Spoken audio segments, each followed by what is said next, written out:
This is Winnipeg Sports Talk Daily with Andrew Hustler Paterson and Michael Remis.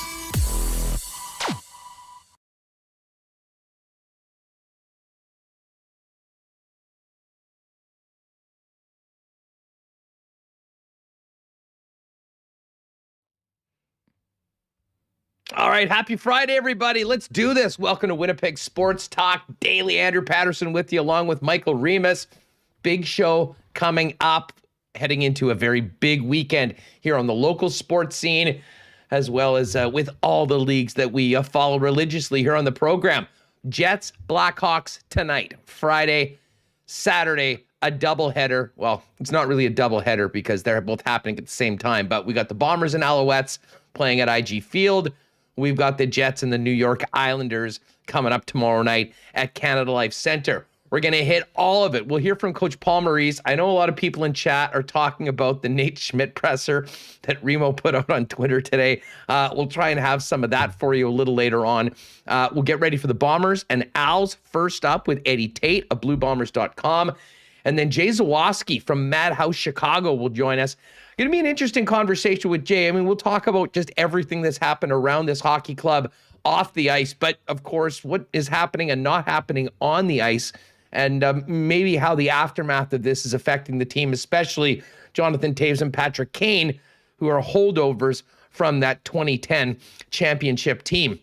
A little later on, Kirt Contois will pop on from Assiniboia Downs and give us a few picks for the Breeders' Cup.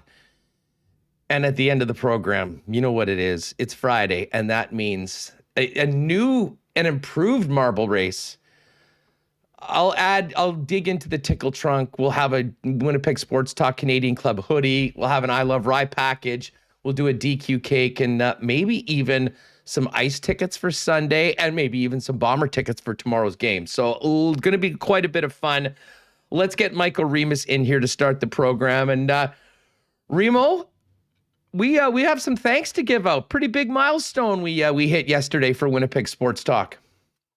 Yeah, it was this week. We had 1 million combined YouTube views and podcast downloads. So I think we got, it's pretty close to half and half, but not a bit more, I think, on the podcast side, especially lately there since September. We've been growing, quite a bit every week.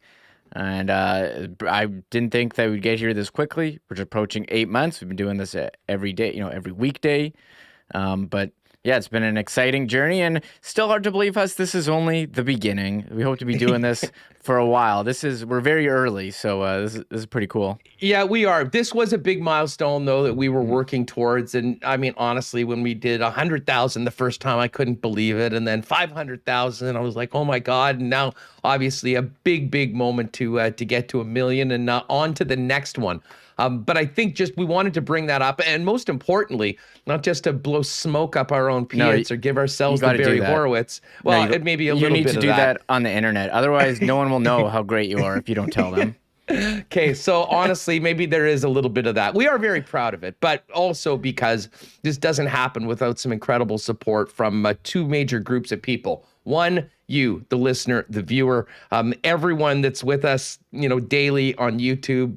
The feedback we get while we're doing the program live is so much fun.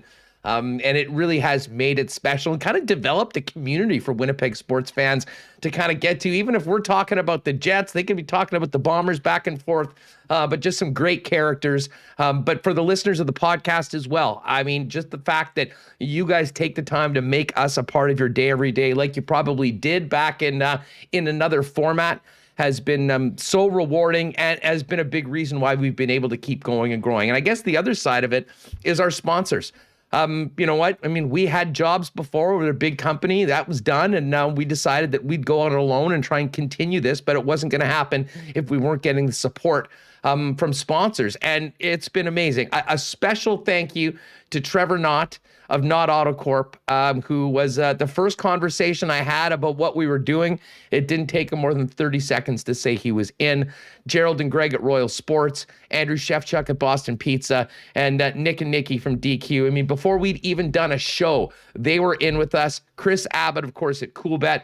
And then as we've grown over the last few months, I mean, the great people over at Little Brown Jug, our partners on the Spirit side at Canadian Club, of course, the people at Princess Auto that have been so great to us up until this point, Manitoba Battery, Donnie and the guys, and now Culligan Water to have them on board. It really has been incredible to work with all of you. It wouldn't happen without the support of our sponsors and the listeners as well. So here's to the first million and keep on going. And Remo, I think it sets for a very festive atmosphere here on the show as we get into the weekend and what's going to be a real busy weekend for both us and everyone in the chat, everyone listening on the podcast, because they're going to be at probably one, if not more, of the games of all our teams playing at home this weekend.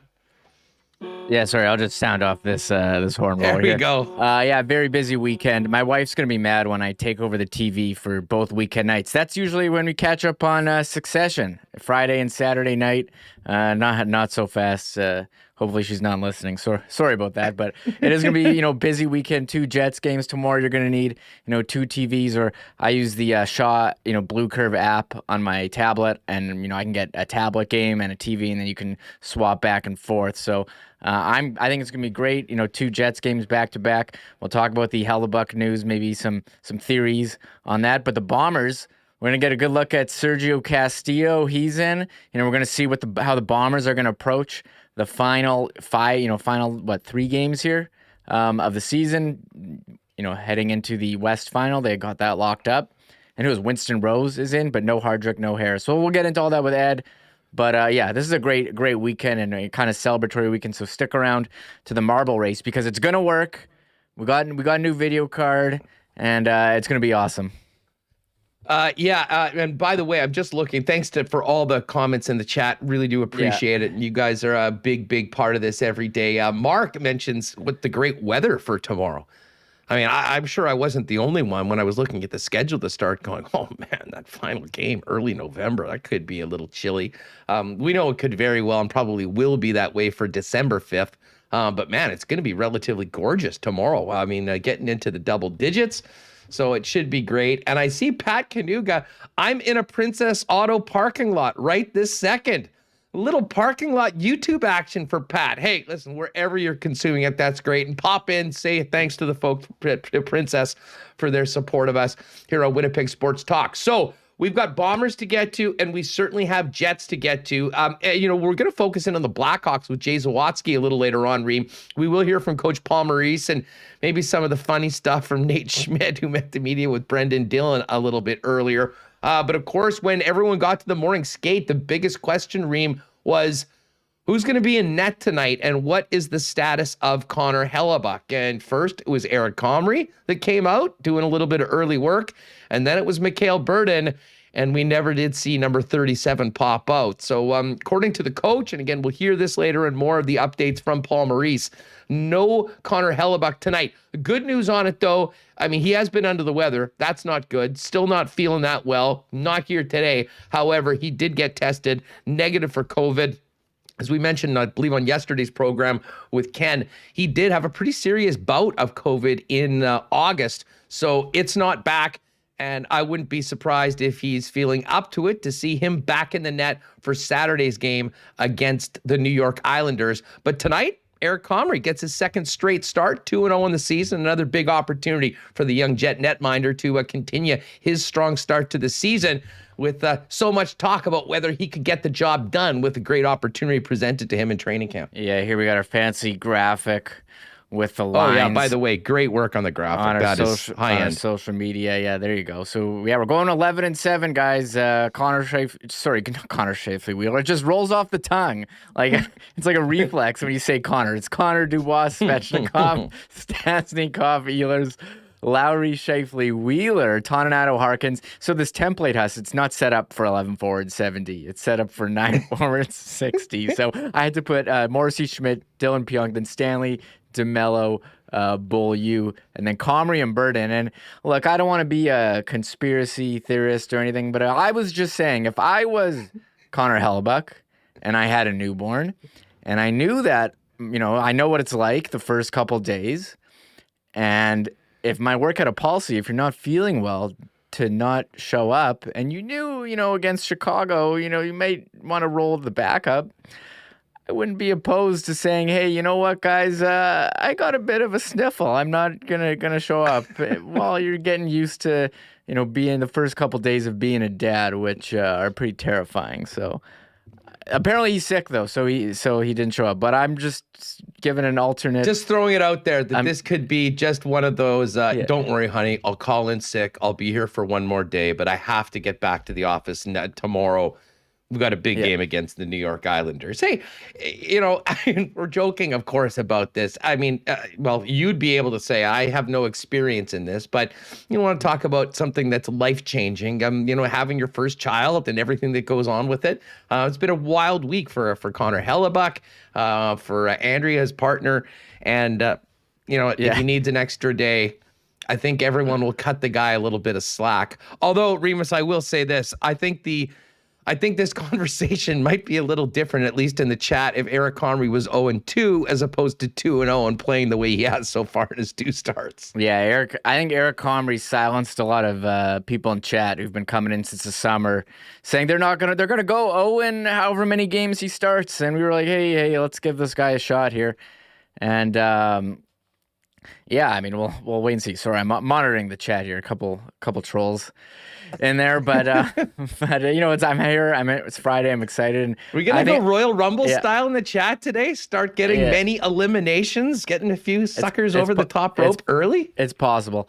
I think Comrie's been solid. Let's see how he goes. I saw Mitch saying don't sleep on Kane and DeBrincat. I agree. Those are talented players, and we've seen Patrick Kane have success against the Jets before. And now I just started thinking, if you talk about backup goalies having success against Chicago, I remember when Chicago was good, when one of the top teams, Hutchinson would always come in and play pretty well against them. So why can't you remember that? And so why can't Comrie do that? But I'm kind of curious if Hellebuyck's not ready for tomorrow. Does Burden get a shot, or does Comrie get back to back? I'd love to see the Birdman handling the puck at the NHL level. Yeah, well, the Birdman, I know a lot of people are excited, and I am excited too at some point to see Burden in. I'm not sure if he's ready, though. I think he gave up a 4 on 17 in his last start with the Moose last weekend. So, it's not like he's just been playing so well you can't keep the guy out of the net. But honestly, to see him once just for the puck handling and the crazy things that he does in net, I'm sure it would be worth the price of admission alone.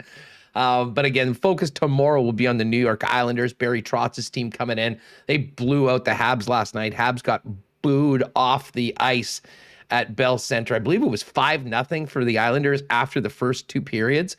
And the crazy thing about the Islanders, Remo, and again, we'll spend more time talking about the Blackhawks coming up with Jay Zawaski in a little bit. If you look over at the Islanders, they are 4-2-2 on the season. Then you look a little more closely and realize that they're 4-2-2 on the road. They're playing their first 13 games of the year away from their new home at Belmont Park before they open it. So pretty extended time. Now, again, it's in the East, so they're playing games and going back home a lot. They are, in fact, on the road, though, finishing up against the Habs yesterday, coming to Winnipeg, getting ready tomorrow. I always enjoy these games against the Islanders, and a little more special when a Manitoba product like Barry Trotz, who's so popular, has done so much in the game, coming back on the bench as well. Looking forward to tomorrow's game. Really, this back-to-back is going to be awesome. Yes, I agree. And the Islanders has big night last night in the NHL for guys scoring more than 2 goals. Brock Nelson had 4 for the Islanders. Hopefully he used all them up and doesn't have any left for tomorrow. And who else had 4? Patrice Bergeron. A lot of people are concerned about him starting the season. He had 4. And Jordan Eberle, the first hat trick for the Seattle Kraken. I remember, the last time not the last time team moved, but for the Jets, when they moved, it took them like years for the first hat trick. And there's Eberle in like under 10 games. So congratulations to them. But a couple notes, and you talk about Manitobans. You mentioned Barry Trotz. I do have to give a shout out to Joel Hoffer, who started for the St. Louis Blues in their victory against the San Jose Sharks. So it was a great night in the NHL last night. And usually the Jets play Thursdays, but we do have this Friday, Saturday, back to back. And you want to talk about old Jets memories. I always think about the 2 games against Washington. What was that, 2012? Why would you bring that up? Why would you bring that up? Sorry. It's a little different. It was back-to-back games against the same team. I don't think that that's ever been the case in the scheduling over the course of the 10 years, except that moment, and probably good considering the way that it ended. This is great opportunity for Comrie. And we'll get into this a little bit more after we hear from a coach, Reem, but as you pointed out with the lines, still running with 11-7. And, unfortunately for Christian Vesalainen, the fact that Hellebuck is out, Burden needs to be up on the recall, emergency recall, means that he's been assigned to the Manitoba Moose, so won't be a player for tonight's game. But again, after the game on Tuesday, he was immediately recalled, so I do think he'd be a possibility for tomorrow night. I guess the other question is, how long do they keep going with this setup of 11-7? But right now, it's hard to complain. They've been getting points in all of their games. I mean, really a streak that dates back really the 2 regulation losses to begin the season. Since then, if they haven't won outright, they've at least got a point in overtime or shootout. So, you go in, try and get a couple more and continue this homestand that started with a win earlier this week against the Dallas Stars. Just before we move on from hockey and get to football with Ed Tait, Reem, I mentioned the embarrassment for the Habs last night. Was talking with Dustin Nielsen and Chris Abbott on the Lock Shop earlier about the bad beat if you had the Lightning last night. In control of the game, essentially done. Victor Hedman, of all people, with the turnover and with the final 30 seconds. A amazing shot by John Tavares to tie it up, and then a winner from William Nylander on the power play. And the Leafs get a big 2 points, stealing it from the jaws of defeat against the defending Stanley Cup champions, who do get a point in OT, but really felt like they let their opponent up off the mat. Yeah, we're going to that game. Lightning as underdogs. I mean, it seems like an easy bet to make. And the Leafs had this 5-on-3 to start. Sergachev, I haven't heard if he's having a hearing or anything. Did hit Marner up high. I thought he was a guy. When you see a guy like stumbling, maybe don't go and from the side, the blind side, and drill him in the head. I think that seems like just like as a human being, that would be a nice thing to do. But Sergachev did that yesterday to Marner. And Sergachev did it to Marner in Toronto against a Leaf. He's for sure getting a call from player safety. Now, so if he did it in Winnipeg on like a Wednesday against the Jet, like no one's getting a call. If it happened to a Jet in Ottawa, for instance. Nothing. They wouldn't even pay attention. They don't even know that it happened. Yeah, we've seen that a couple times in some of these games that maybe don't have as much attention on the one last night. I digress, though. It was a bad hit. Seemed to be clear contact to the head. The exact sort of thing that they're trying to get out of the game. So I would be surprised. Jokes aside, I'd be surprised if there wasn't some sort of additional punishment to Mikhail Sergachev. Larry Eloy says there was a hearing, so I would hope that he would get. I mean, that's a clear headshot, but I agree. I mean, we saw headshots last year against the Jets that no one batted an eye to. So we'll see how it goes. But yeah, they tweeted 5 hours ago. There is a hearing for an illegal I don't know if it's in person or phone. Like, do they even do in person I'm sure anymore? It'll be the phone. I don't think Sergachev has. I mean, the in-person is so they can give you more than 5 games. I don't think he's getting more than 5 games 2 for this. And I don't think he's got a big track record that would, he's not Rafi Torres or, one of these guys that, has got the Department of Player Safety in their phone, knowing that they're going to be calling because they've done it a few times before. So we'll talk Hawks with Jay Zawaski heading into tonight's game a little bit later on. Much more on Jets and Islanders later. But coming up next, we're going to talk Blue Bombers as the team is ready to finish up the regular season home schedule. But there's already a game booked for December 5th. That's the West Final where the Bombers will be hosting. Before we get to Ed Tait, mention, a big milestone, and thanks to all of our sponsors at the beginning of the program. Getting into the weekend, got to get right, got to be hydrated, got to have water services for your family or your business. And Culligan, are the experts that have been doing it in Winnipeg for 65 years. Family owned in Winnipeg, southern Manitoba, with water softeners and filters for your home, drinking water systems for the entire home, as well as bottled water coolers, bottle-free coolers, and water delivery services citywide. And it's not just for your home and your family, for your business as well. You need water there for all your employees, commercial and industrial water products and solutions from the best in the biz, the experts at Culligan Water. Find out more online at drinkculligan.com or visit them at 1200 Sargent Avenue, or you can give them a call anytime at 694-5180. Of course, that is area code 204. Going to give a shout out to my buddy Mike the Pilot, who sent me a text last night going, Huss, I need a battery.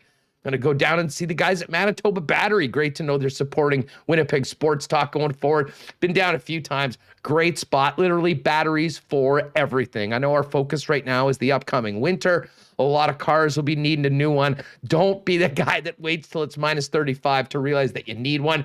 Get proactive and get the best price on a battery in town, even without leaving your house. Less than going to Costco or any of the big box stores. Manitoba Battery's got it.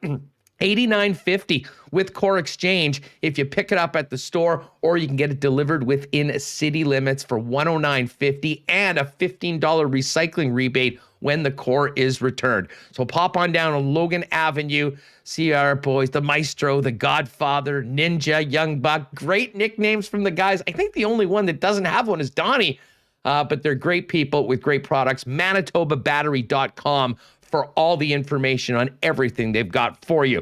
And of course, big weekend. We were talking about the Bombers getting ready to go tomorrow, the Jets tonight and tomorrow. You got to make sure you've got your gear, folks. And when it comes to supporting your local teams, there's nowhere better than Royal Sports to get everything you need. Maybe a new toque for the blue and gold fan tomorrow. Maybe a new jersey for the Jets fan. One-stop Royal Sports, all you need. And not to mention, you can check out the NFL, NHL merchandise, much more than just a great selection for our local teams here in Winnipeg. Not to mention the millions of dollars of hockey inventory. They've been the hockey experts in Winnipeg for just about 4 decades, and tons of snowboard gear and other winter sports gear coming in right now. Pop down and see them this weekend. Royal Sports with us on Winnipeg Sports Talk since day one, 750 Pembina Highway. All right, Jay Zawaski coming up a little later on. We'll talk more about the Chicago Blackhawks, tonight's visitors. But let's welcome in our good friend Ed Tait from BlueBombers.com to get ready for the home regular season finale. But still hard to believe 1 month away from the game that really matters, and that is the one that's for a trip to the Grey Cup. Edward, how are you, my friend? Great to have you on the program. I'm fantastic. Huss, how are you, man?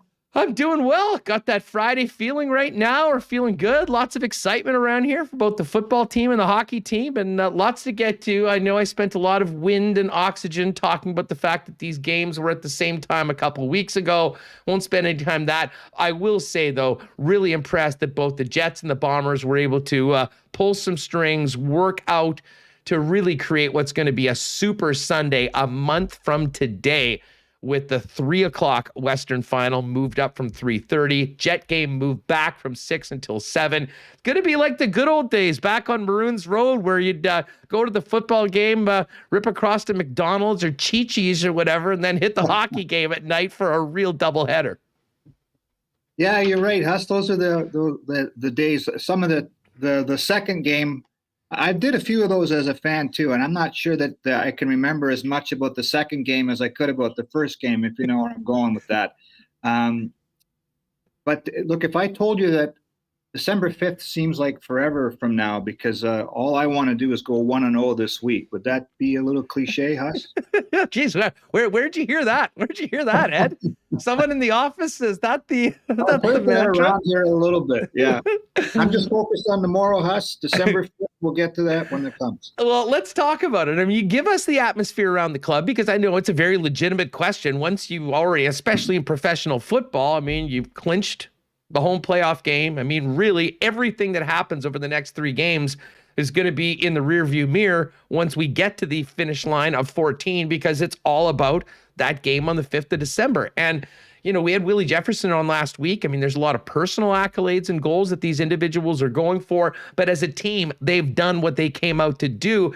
And it does create some options for Mike O'Shea as to how he might handle his lineup, his rosters going forward. But it seems like right now, business as usual, at least focusing in on tomorrow night at 6 p.m. in the home regular season finale.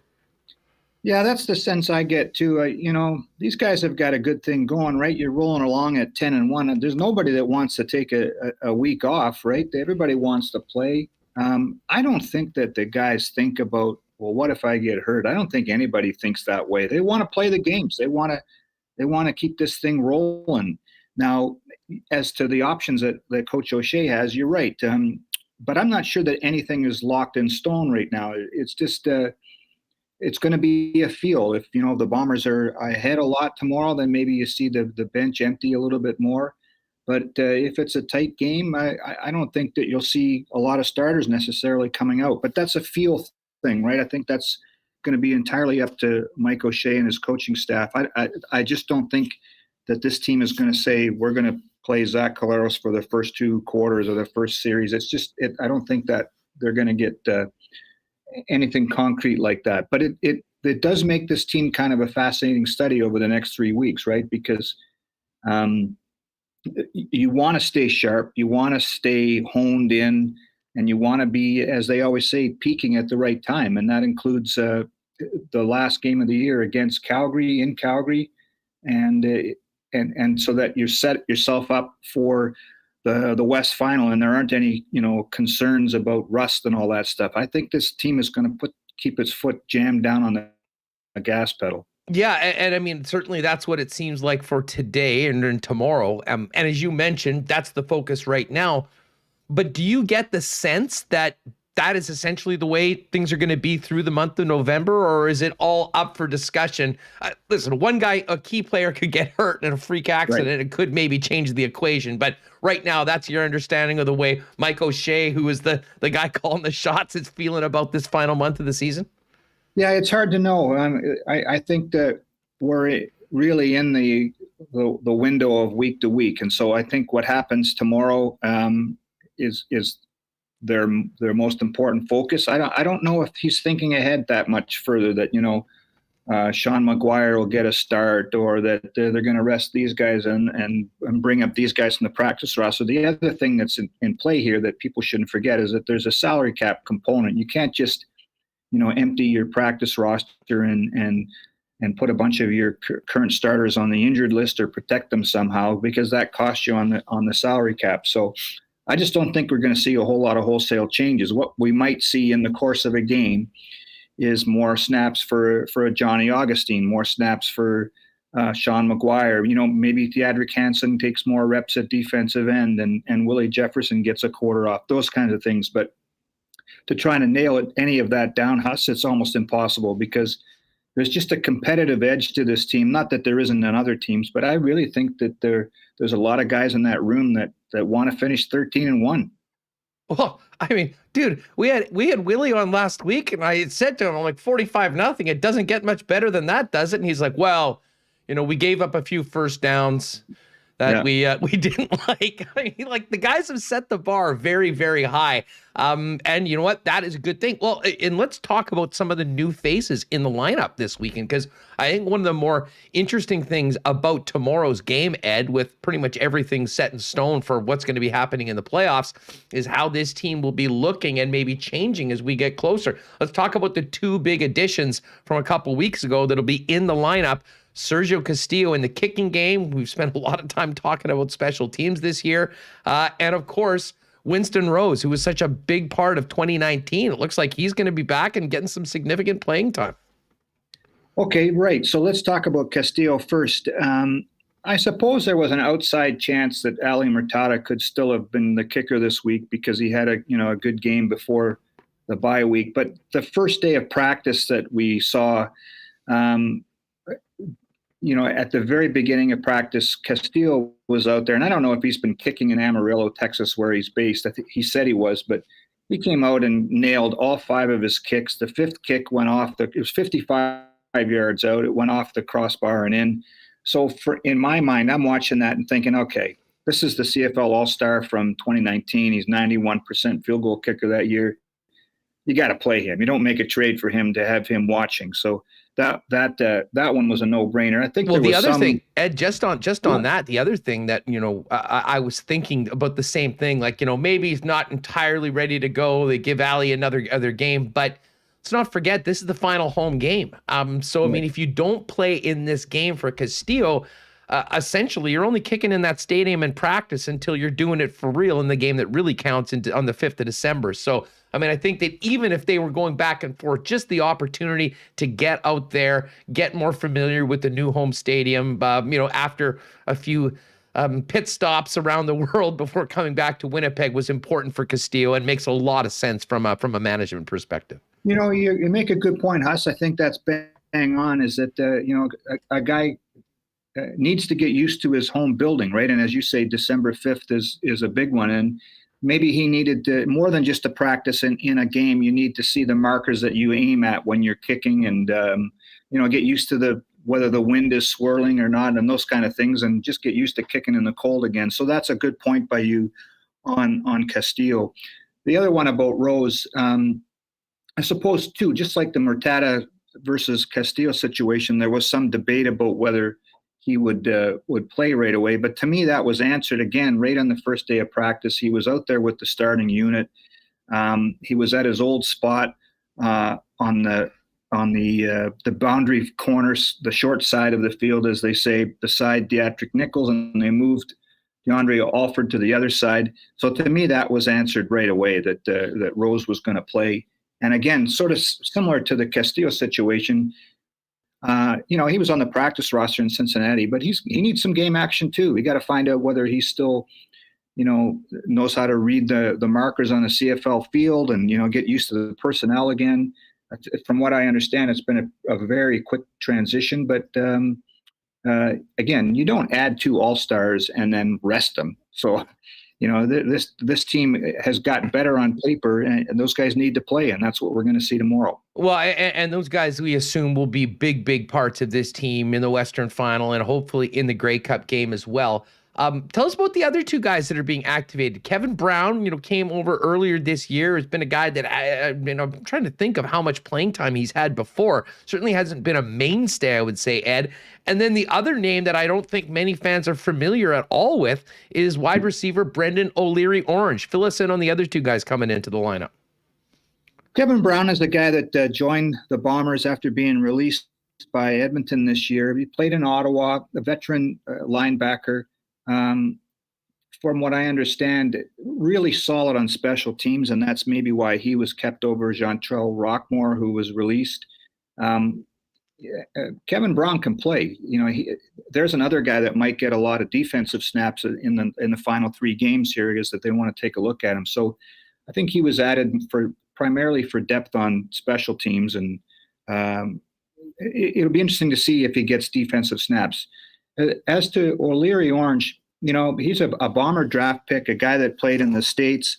They were really high on him. He's big, very quick, got good hands. He got hurt in training camp, and to me, it really set him back quite a bit. He was a guy that was probably, if he had stayed healthy in training camp, might have been on the roster right away. But it's taken him a while to get healthy. It's taken him a while to get kind of back up to speed.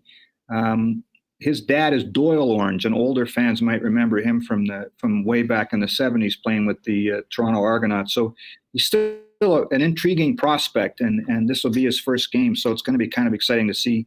I guess he'll just run around on special teams. But again, if they decide to dip into their bench in different situations, he might get some snaps on offense.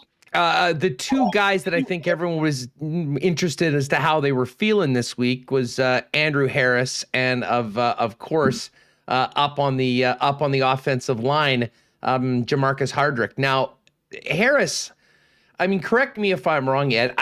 If there's any player that I think they could probably afford to just, let them take it easy, it's Andrew Harris. The guy's got absolutely nothing to prove. I mean, we know the competitor that he is. I'm sure he'd love to be out there, but I mean, if there's one guy that it's all about the 5th of December, I would say that's him.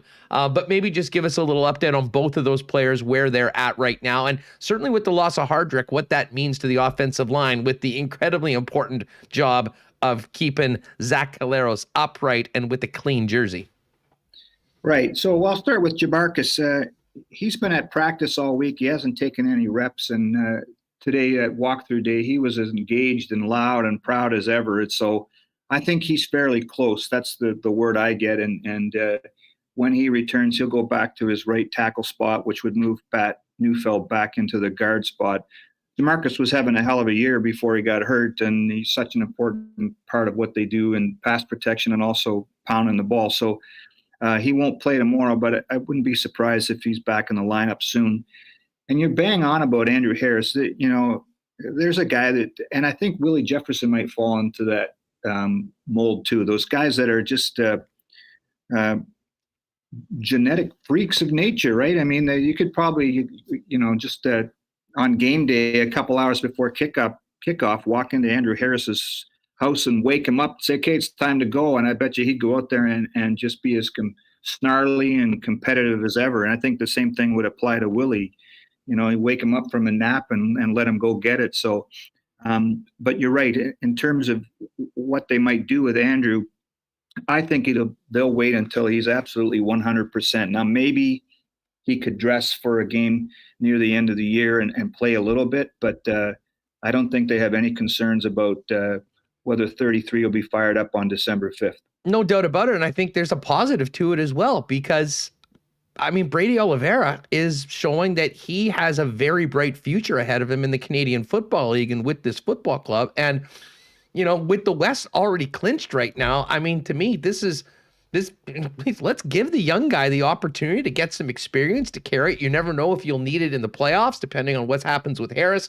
But for the long term, getting reps, getting opportunities has been great. And to Oliveira's credit, he really has been making the most of the opportunities since Andrew Harris went down. Yeah, and we shouldn't forget Johnny Augustine too, because he'll probably get some work down the stretch here too. I was looking at some of the CFL numbers, Huss, and William Stanback, who the Bombers will play tomorrow. He's the leading rusher in the CFL. He's had 5 100-yard games this year, and there's 2 other players who have had 2 100-yard games, and it's Kadeem Carey from Calgary and Brady Oliveira. And people forget, you know, he started some games and watched some games and come in and relief for some games, but I think he's 8th in the CFL, or maybe he's dropped down a little bit, but he's in the top 10 rushing in the CFL, and that says something for a guy that did spend a lot of time on the sidelines watching Andrew Harris when he got healthy again. So you're right, it's good to have so much depth at that position, and it's Canadian depth, and it's what they do, right? The Bombers play this bully ball, as they like to call it. You own the line of scrimmage. And if it's not Andrew Harris and you can turn to Brady Oliveira or Johnny Augustine, man, what a luxury to have. Well, and you know, I'm glad you brought up Stanback, because, you know, from a defensive perspective, it's going to be interesting to see what the Montreal Alouettes look like. I mean, I joked earlier this week that Trevor Harris was probably all excited to get traded from Edmonton until he looked at the schedule for the Montreal Alouettes and realized that he had to play this defense a couple more times. You know, he hasn't had a lot of success against the Bomber defense this year, but no one really has. But stopping the run game, I mean, this is a running game that's far more potent than I think anything that they've really seen so far this year, Ed. Yeah, the Alouettes lead the league in rushing, and normally we would be saying that about Winnipeg, but the Alouettes do. And they do pound it. And as Richie Hall, the defense coordinator, said earlier in the week, they stay more committed to the run throughout a game than any other team other than Winnipeg in this league. You know, there's a lot of teams that fall behind early, and then the running back is he might as well be standing on the sidelines in a ball hat, right, for all the work he gets.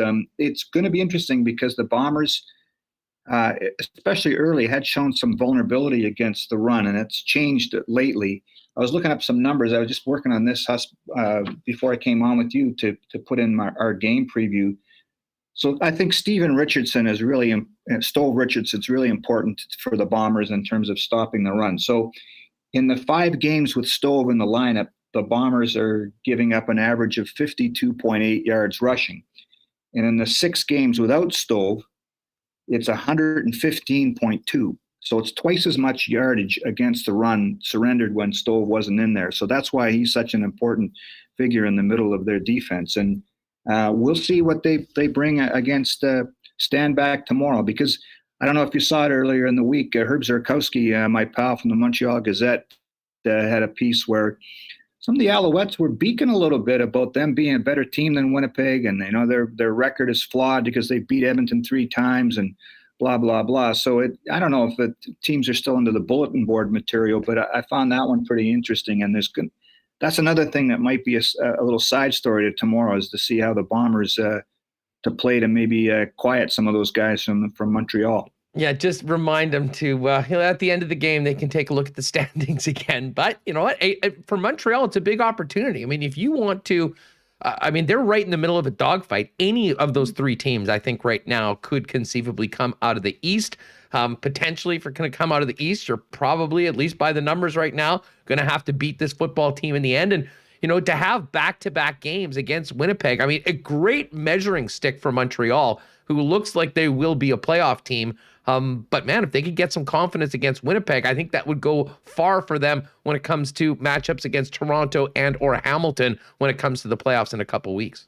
Yeah, the East is really interesting. So Montreal clinches a playoff spot if BC loses tonight, and if BC wins and Montreal wins tomorrow, they're in the playoffs. But the East is really juicy. I love what's going on down there, because usually it's, we're already talking about a crossover. I don't think there's going to be a crossover this year. And I don't see a lot of difference between Toronto, Hamilton, and Montreal. And that's going to be fascinating because, each team is sort of different in its own right. And you're right about Montreal. If they, play well against Winnipeg or beat Winnipeg in one of these next 2 games, that's going to serve them very well. But the way they're built is interesting too, because they're very similar to Winnipeg. They pound the ball with Standback. They've got. We'll see what Trevor Harris can bring to the passing attack. I'm not sure if Vernon Adams when he'll be back. That will be interesting to study. But their D line gets after it too, and then so there's a lot of similarities between what they do and what the Bombers do. And that's what, again, another sort of sidebar story to the next couple of weeks for Winnipeg is just to see who can own the line of scrimmage. Eddie, this has been a great chat. Looking forward to tomorrow night. And while certainly, we're getting some nice weather, all things considered. Early November with a night game. Mother Nature, I think, is a Bomber fan this year. We'll see if she can come through a month from now. But tickets going well for that December 5th game. I know it was a real nice bump. We're hearing a ton of people in the chat saying, I'm already in. I've got their ticket, but still on sale right now. And I know that'll be a big, big push for the Bombers, really beginning on Sunday once this game is in the rearview mirror, focusing on filling up that stadium for, the first West final in Winnipeg in our lifetime. Well, remember how old I am, Huss. Yes. Okay. So at least mine. But yeah, I've got a couple of years. I think 72 was the last time that it was. The last time. Yeah. So I was, I'm really, how bad I am at math, but I know that I was 8 years old in 1972. So yes, it's been a while. And even in the East Division, it's, 2011 and 2001 are the last 2 East Division finals here. So it's going to be a special day, and you're right. Mother Nature looks like she's going to do us a favor tomorrow, and let's hope that she's still a Bomber fan for December 5th, right? Because she kind of owes us. There's been a lot of games here where there's been lightning delays and cold days and wind and the snowstorm against the Alouettes in 2019. She owes us. Let's go. Hey, just on the way out, really enjoyed the long read you did on Brandon Alexander. Folks haven't seen it. It's at bluebombers.com. What an interesting guy off the field, and a dude that is just absolutely coming up big game after game at that safety position for the Bombers. Well, I appreciate you giving the plug for the story. He's always fun to talk with. You're right. He's got his music career, which we didn't touch on in the story. He's a really well-read person, but just his communication skills when you sit down, and he was explaining to me the safety position in Canada and how it works and his comfort level at that spot, and he was fascinating to listen to, and I hope I could turn it around into words there for people to enjoy. So yeah, he's been a dynamite at that position. The secondary has just changed dramatically with him in the middle back there. Eddie, looking forward to the game tomorrow night, and cannot wait for the 5th of December. Good luck to the blue and gold. Thanks for doing this. Have a great weekend. We'll talk to you soon. Right on, Huss. Appreciate it. Have a good day, man. Good stuff. Follow him on Twitter, folks, at Ed Tait WFC, and check out all Ed's work covering the Blue Bombers and the CFL over at bluebombers.com. All right, Jay Zawaski coming up from Madhouse, Chicago. We'll talk more about the visiting Blackhawks for tonight's game. Lots of stuff happening off the ice with that hockey club, and a lot of things happening on the ice with the exception of wins. Just one win on the season so far. So we'll get to that with Jay Zawaski in just a second. You know what? I'll tell you, we're going to do, we do have the debut, speaking just of Bombers, of the Milt Stiegel commercial for Not Auto Corp. We'll save that for after our next segment. Do want to thank Princess Auto, though, for their support of Winnipeg Sports Talk. The gang at Princess Auto, big supporters of curling in the community, was watching the Grand Slam last night. The two Princess Auto teams, Mike McEwen's team going at it, and a great all-Manitoba matchup between Jen Jones and Tracy Fleury. Of course, the focus for the curling world and for Princess Auto is going to be in Saskatoon in a couple weeks, where we'll see who becomes the representatives for Canada at the Olympic Games. Of course, Princess Auto, much more than just a great supporter of curling, massive business around Canada, family owned, started right here in Winnipeg, headquartered here in Winnipeg, with 2 locations in Winnipeg where you'll find the best deals on the most unique assortment of tools and equipment around. Heck, Pat already said today that he was literally listening to us in the parking lot of Princess Auto earlier today. Everything you need to start the projects on your list or start something new is at Princess Auto. Visit them in store or online, where you can shop all the great deals 24 hours a day at princessauto.com. The weekend's here. Big one tonight with the with the Jets, Bombers and Jets tomorrow night. You know what makes a Friday night even better? A ice cold 1919 from Little Brown Jug. Just about to celebrate 5 years as really a leader in independent brewing here in Winnipeg with the famous 1919, but they also have the winter variety pack available at your local beer store or downtown at the brewery on William Avenue. Check it out if you haven't had it. Patio's still going too. Got the heaters outside. This is going to be a nice time. If you are a patio person, definite fall vibes. Try the new double. We had it when we were there last week. Of course, check out everything Little Brown Jug has going on at their website at littlebrownjug.ca. You can also order for delivery citywide. And as I mentioned, pop down if you haven't seen it. Just a great spot to get together with friends and get the great taste of Little Brown Jug. And whether it's tonight or tomorrow, the BP lounges are going to be packed tomorrow. I mean, you don't know whether should I go to the hockey game? Should I go to the Bomber game? Well, the best place might to be is just sitting down in front of both games at your local Boston Pizza Lounge. Chow down on some great pizza, Boston's wings, some ice cold schooners, and the big game always on the big screen with sound. Although I guess they'll have to figure out. It might be a battle for which sound they put on tomorrow. But your local Boston Pizza, great spot to do it. And if you're staying home, hit them up at bostonpizza.com and order for delivery. All right, really looking forward to welcoming in our next guest. If you follow the Chicago Blackhawks, you certainly know about the Madhouse pod. Jay Zawaski's been following the team for a long time, and I will admit, we'll talk about some of the things happening off the ice, but after a particularly poor loss, I made a point of jumping on and catching the emergency edition of the Madhouse after a tough start for the Blackhawks, which has produced only 1 win so far on the season. Let's welcome him in. You can follow him on Twitter at Jay Zawaski, and you can follow the Madhouse Pod at Madhouse Pod on Twitter. Jay, what's up? It's great to have you here in Winnipeg on Winnipeg Sports Talk. How are you? Oh, you know what, Reem? I think we got a mute on one end. I'm not hearing Jay.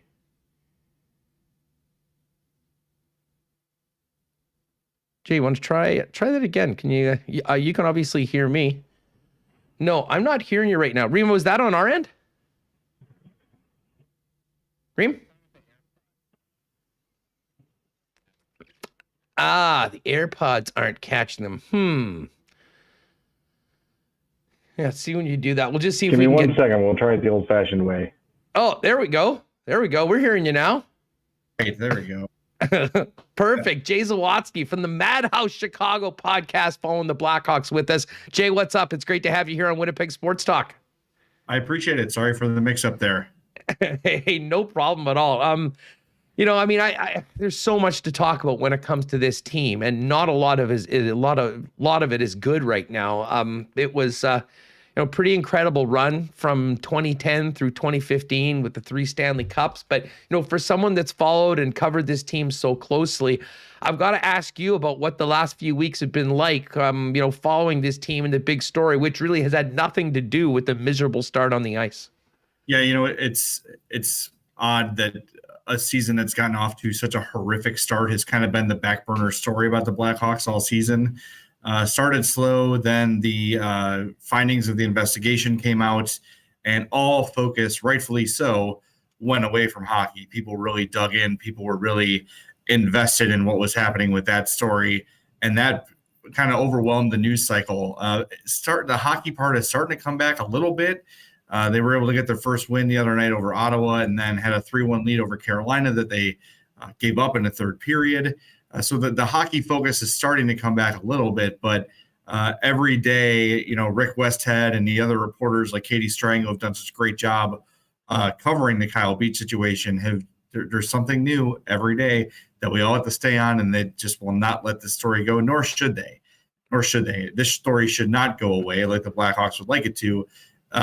Hopefully they stay on this and Kyle Beach gets what he deserves and more, because it's just a horrific, disgusting story that is truly, for a lot of Hawks fans, ruined the legacy of the greatest dynasty this franchise has ever seen. Well, I wanted to ask you that because I can tell you here, I mean, it's been emotional. It's been heavy. I mean, certainly with Kevin Cheveldayoff's role and his involvement, the meeting with the commissioner, it's been a huge story in Winnipeg. And at times it's been tough to talk about. And, it's difficult, to sometimes transition from these real serious human stories to, what's going on with the third line or the fourth line, and some of the more trivial things that we talk about, but we end up doing it. But I'm interested to know from your perspective. I mean, you're very close to the fans. You hear from every day. I mean, average Blackhawks fans, how is this affecting them? You mentioned that, putting a bit of a tarnish on those, victories from a decade ago. But I mean, right now, how are Blackhawks fans feeling about, not what's happening on the ice, but, being supporters of a team for all these years that, has had this going on in the background? Yeah, it's been hard for everybody. And I will say, we haven't gotten any of the people that truly don't care. We have people that have said they're done with their fandom. They can't possibly root for this organization anymore. It wasn't just this. There's been the Akeem Aliu situation that was happening almost concurrently with what was happening to Kyle Beach when he was in Rockford. There was the Patrick Kane rape allegation from 2015. There's been the Garrett Ross situation in Rockford. There's just been a lot of this sort of stuff happening in the organization. And for a lot of Hawks fans, this feels like the last straw. Now, if the Hawks were 9-0, would people be a little less angry? Probably. But the fact remains that, most people at best have really struggled with their fandom and are saying, I'm having a really hard time just turning on the Hawks and watching a game and not thinking about the failures of the organization and then the recent failures of Jonathan Toews and Patrick Kane in some post-game press conferences where they were more concerned about, how they felt about Stan Bowman and, Jonathan Toews saying someone's life shouldn't be ruined for one mistake. Well, you know what? A young man's life was ruined for the failures of those men who were let go. So there's been a lot of sort of tone-deaf stuff happening around it. It's just been from top to bottom a really, really disappointing season on and off the ice. And, the on-ice stuff doesn't matter in the grand scheme of things. We knew this team would be maybe, if all things worked out perfectly, a playoff team, maybe just on the outside looking in. Right now, they're a total disaster on the ice. I don't know. Now that Stan Bowman's gone, I don't know who Jeremy Colleton has in his corner as a head coach, but Kyle Davidson, who's the interim GM, I don't know what kind of power he has either. Is he allowed to fire and make trades right now? I don't know the answer to that. So for the time being, this is what it's going to be, for better or worse. Jay Zawaski from the Madhouse Chicago podcast, following the Blackhawks with us here on Winnipeg Sports Talk. You mentioned those comments, which, did come across as a little tone deaf, I think, from both Toews and Kane. I wonder what's the day-to-day like for them right now? I mean, are they getting asked about this every single time they're in front of a microphone? Have they been talking very much other than those first statements? And how is that affecting them? I imagine, I mean, this is something that must be heavy on them because it's omnipresent everywhere this team goes. That's what people are talking about, and they're looking straight at those two. Yeah, well, and they should. Those two were big leaders of that team in 2010 when this was happening to Kyle Beach. And look, if you read the report, Kyle Beach talks about everybody knowing. He talks about being bullied on the ice and off the ice by teammates. So, for all the praise Jonathan Tait received for being the air quotes greatest leader in hockey, he failed a teammate and didn't deem Kyle Beach important enough to worry about. And if you want to give Taves the benefit of the doubt and say maybe he didn't know, maybe he truly didn't know the scope of what was happening, it doesn't mean now 11 years later that he makes the same tone-deaf comments. So both guys, Kane and Taves, have spoken since their initial comments, which is the day the report came out. Patrick Kane, I think that was last Tuesday, the day Kyle Beach spoke was last Tuesday. Kane was in the COVID protocol then, but wanted to speak via Zoom to reporters. Taves met the media after the game. That's when they both made their sort of tone-deaf comments. Since then, both have spoken this week, sort of backtracking and saying, you know what, I sort of regret the way I came off. I wasn't sensitive enough to Kyle Beach and what happened to him. And whether or not that was Hawks PR getting to them or them sort of realizing through the criticism, like, wow, yeah, that really was bad. They have sort of backtracked. But beyond that, they haven't really had to answer questions every day. They're not made available every day. That's one part of it. But for the most part, I think the focus has sort of shifted to hockey here. They've had their chance to make the comments. But I think for a while, every time those two are in front of a camera, they're going to hear something. As long as the news cycle keeps kind of refreshing, like Bradley Aldrich's name was taken off the cup, and there's settlement talks and all these things, every time the story is refreshed, these two guys are going to have to be asked about it. And sorry, those are the consequences for your negligence and for your lack of leadership and for not sticking up for somebody when you should have. Jay, those guys are synonymous with those championship teams and the team right now. Kane on the ice, certainly if you look at the numbers, 5 goals, 11 points in 7 games has been productive. Everyone was wondering what would Jonathan Taves look like coming back after missing last season. Still yet to score a goal, 6 points. How's he looked on the ice? And I have to ask you, from what you've seen recently, is this weighing on them? Is it affecting what we're seeing from performance when they actually drop the puck? It's hard for me to really know what the impact is when they get on the ice. I don't think Jonathan Taves is in the face-off circle or on the power play thinking about what's happening with the Kyle Beach situation. But it's kind of omnipresent at the same time, right? You look around the arena, you see some empty seats that none of these guys are used to seeing. So they're always aware of it, I think is the way to say it. As for the way Taves has played, you could tell he's shaking the rust off a little bit. He's certainly not been bad.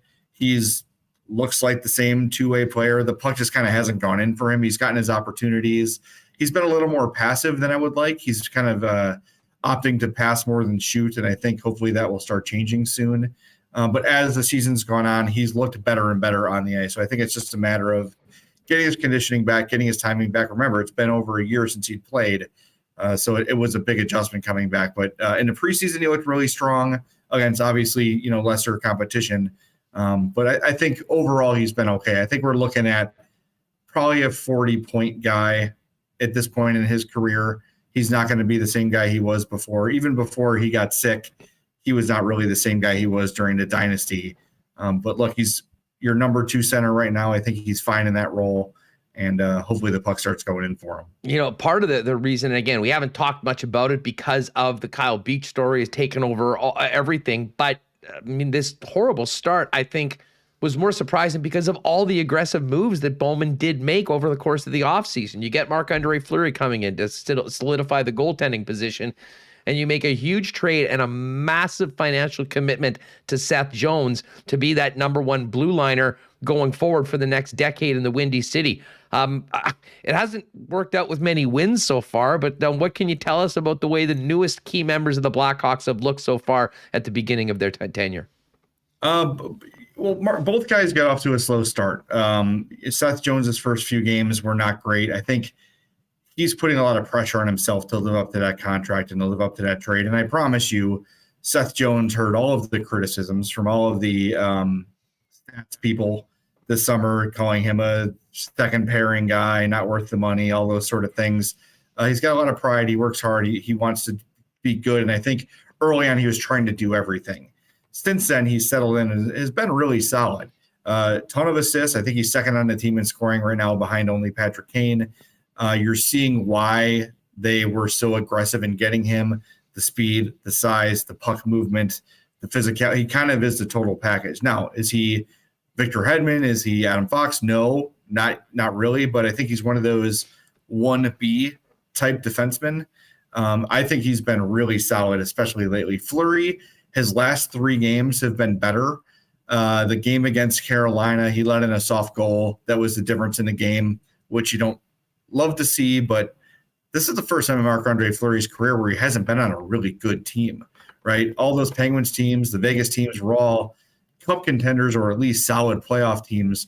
This is the first time he's had to deal with a team that's as poor as the Blackhawks are right now. And look, I think the Hawks are better than they're playing. I did predict them to make the playoffs this year, and it wasn't just because I want them to. You look at the team on paper, they should be a lot better than they're playing. The results should be a lot better than they're playing. And if you look at some of the underlying numbers, you'll see their shooting percentage is incredibly low. Their PDO is incredibly low. So they're not getting some of the luck that you would expect them to get. And hopefully that balances out as the year goes on. But whether or not they start scoring more goals doesn't change the fact that they're a sieve defensively.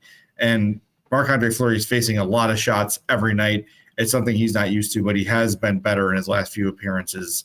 So hopefully that continues. I'm not worried about him at all. I'm really not. I think it's just adjustment to a new team, adjustment to a new system, again, trying to sort of live up to those expectations. And, for a guy like Fleury, he probably feels responsible to be the guy who gets the Hawks out of this rut. And, it's not his fault. I'm the last guy in the world who ever blames the goalie. You got to blame the team in front of him. And he wants to be better, but it's not his fault by any means. Jay, I'll tell you, when the Dylan Strome came over from Zona, was that the Nick Schmaltz trade? It was. So yep. I remember that, and, it was sort of surprising that the Coyotes were going to trade a guy they picked so high at this point. And then, we saw in some games against Winnipeg a sign of a young man that, to be honest, we talk a lot about the center position. I'm like, oh, great. The Blackhawks get this guy, and he's going to be a pain in the ass for the next 8 years in this division. Every time I look up what's going on with Chicago, they're talking about Dylan Strome being on his way out of town. What's going on with him? Why isn't it working? And is he going to get traded?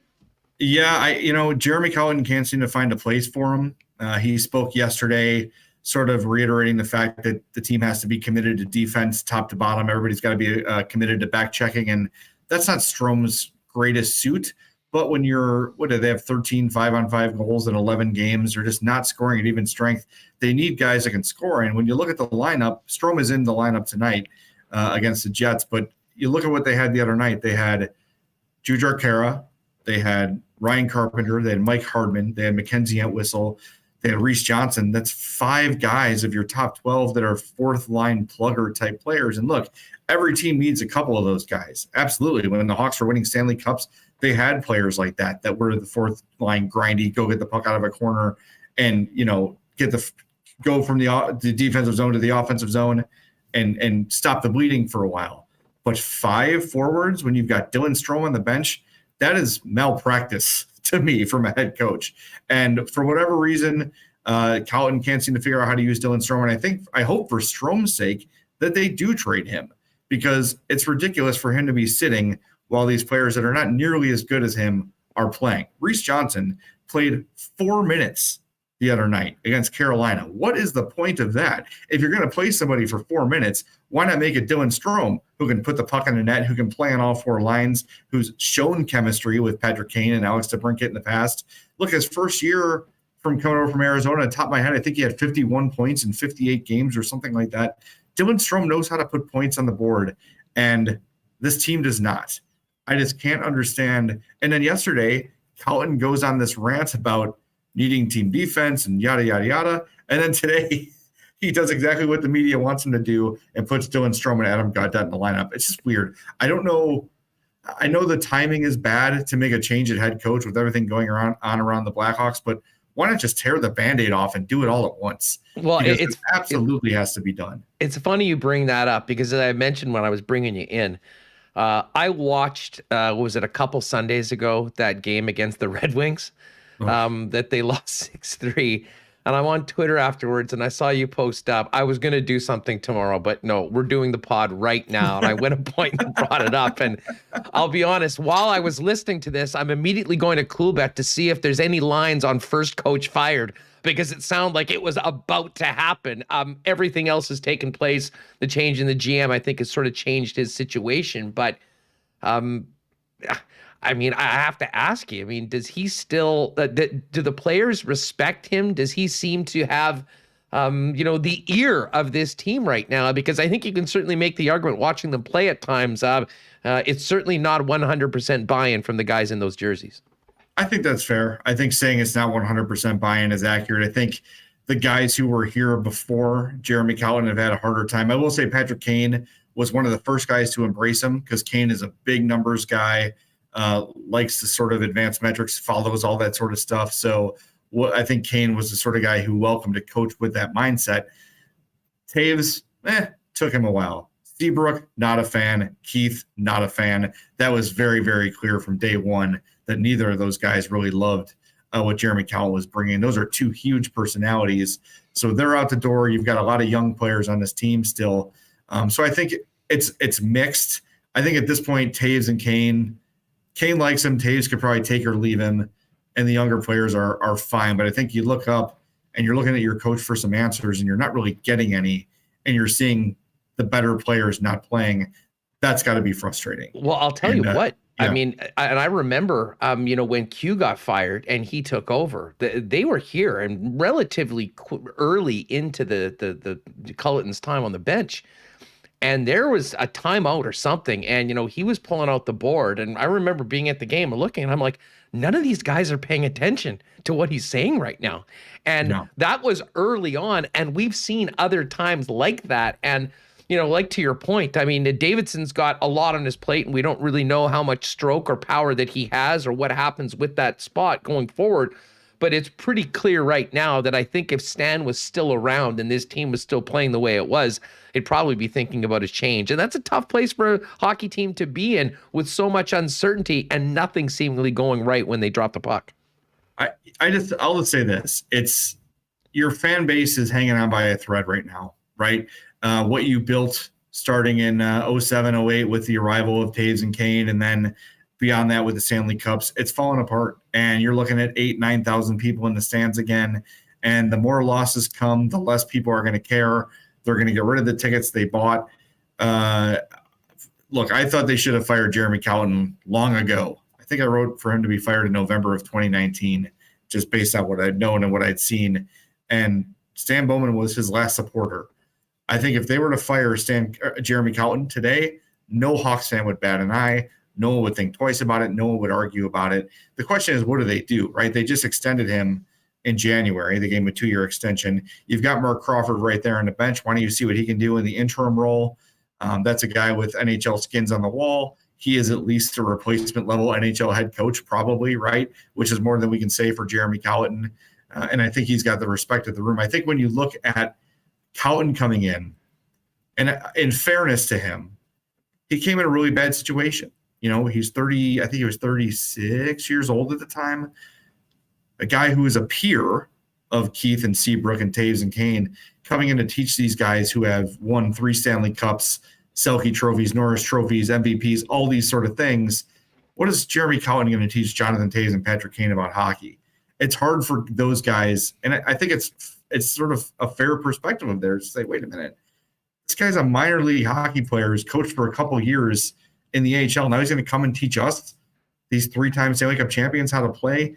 I think it's just more of anything a bad time for Jeremy Colliton. I think someday in another situation, maybe he could be a coach with a little more experience in the AHL or whatever, but it was just, he wasn't ready. It wasn't time. The team did not embrace him. And look, I think when they made the move, it probably was time to move on from Joel Quenneville. The message was sort of wearing thin. He was sort of out of ideas. It was time to make a change. But you don't go bring in a guy who's never done it before to a team that established that still in their minds was ready to win and ready to compete. Yeah, it sort of felt like he was a placeholder the second that he got onto the bench, taking over for Quenneville. And, as I mentioned early on, there were some signs that didn't look too positive. And, it's kind of continued through it. Hey, just quickly, I know we focused a lot on the Blackhawks, but before we go, Jay, I know you pay quite a close attention to the Central Division. We're sort of 10 games in for most teams. We know that Chicago has had a rough start, but yet they're not the worst team in the division as long as the Arizona Coyotes are around. But what do you make of what we've seen from kind of the other 6 teams above the 2 cellar dwellers so far early on in the Central? Yeah, I think Colorado's slow start is surprising. I don't believe in it. I think Colorado is the best team in the West, and I think when the smoke clears, they'll sort of prove that to everybody. It's a really tough division. And when we were sort of doing our preseason predictions, there were so many ways it could have gone, and Dallas and St. Louis were sort of these wild card teams. Like, well, what are they? Are they good? They have been so competitive so recently, but recency bias sort of changes your mind. I still think when all is said and done, the Avalanche are going to win the division by a significant margin. I just think they're really, really solid, really, really talented, poised to win a Stanley Cup. And I think when it's all said and done, they'll be the division champs. And I think, with St. Louis and Dallas and those teams, in Winnipeg, they'll sort of battle it out for the other playoff spots. But I don't know how the Hawks recover from this start. I really don't, because you're having a sort of season where every point was essential. Every point was critical. You knew that even if you played as well as you possibly could, that the playoffs are you're probably going to be right on the edge of the playoffs. You can't start the way they've started and get back in it. I don't see how they get back in it. I really don't. I don't want to say they should start selling, but unless there's a major turnaround in the next 25 games, they got to start looking at that. They got to start looking at moving, Fleury. See what you can get from Marc-Andre Fleury. You still got Kevin Lankinen. You still got Malcolm Subban. You still got Colin Delia. They still got this glut of goalies. Fleury can bring something in exchange. There's got to be a contender who wants the reigning Vezina winner, right? It's crazy that it's November 5th and we're having this conversation already. I never expected this. I thought a slow start was possible for sure because I never believed in the coach, but this is ridiculous. And when you just look ahead at the schedule, it's like, where are the wins? They play in the Central Division. Every team they play is strong. So there's not that kind of give me game that you would expect, once a week or so. When I was looking ahead when they were losing, I said, Ottawa, there's your one. And that's the one they got. So I don't know when the next one is. I got to look at the schedule and get back to you. Yeah, see when those divisional games against the Coyotes, and that'll be the night that people will be fired up. Jay, listen, I really appreciate you. Thanks for coming on. Folks, you can follow him on Twitter at Zawaski. And if you are a fan of the Blackhawks or want more on the Blackhawks, make sure to check out the Madhouse Pod. You can follow them at Madhouse Pod on Twitter as well. Jay, enjoy this game tonight, man, and hopefully we can do this later on this season. All right, Andrew. Thanks a lot. Appreciate time. Good stuff. There he is, Jay Zawaski, with us here on Winnipeg Sports Talk. 7 o'clock puck drop tonight, Jets and Hawks. And then Jets right back at it tomorrow, 6 p.m. start against the New York Islanders. No Connor Hellebuck tonight. Eric Comrie will start. Mikhail Burden will back up. We'll await news tomorrow morning as to whether Connor Hellebuck will be starting for the Winnipeg Jets tomorrow night against Barry Trotz and the Islanders. All right, we're going to hear from Coach Paul Maurice in just a second. And if you haven't seen it, a very funny back and forth with Nate Schmidt today. No surprise, it was Nate Schmidt. But before we do that, normally this is the time where I give a big thanks to Not Autocorp for their support of us since day one here on Winnipeg Sports Talk. And a special thanks to Trevor Knott on today's big milestone day, hitting 1 million views and downloads. But instead of doing that, I mean, that Not Autocorp is the spot to get the vehicles with the great deals, great selection, awesome staff and service. But Remis, we do have, and I'm looking forward to seeing this. I was down at Knott when they were getting it going. We've got the debut of the new Knott commercial featuring the Turtle Man himself, Milt Stiegel. So I'm not sure if you want to come on or we've just got it ready, but for all of you Milt fans and the great supporters of the program, this is the newest. We'll probably see it during NFL this weekend. The latest Milt Stiegel commercial with our friends at Not Autocorp. Let's check it out.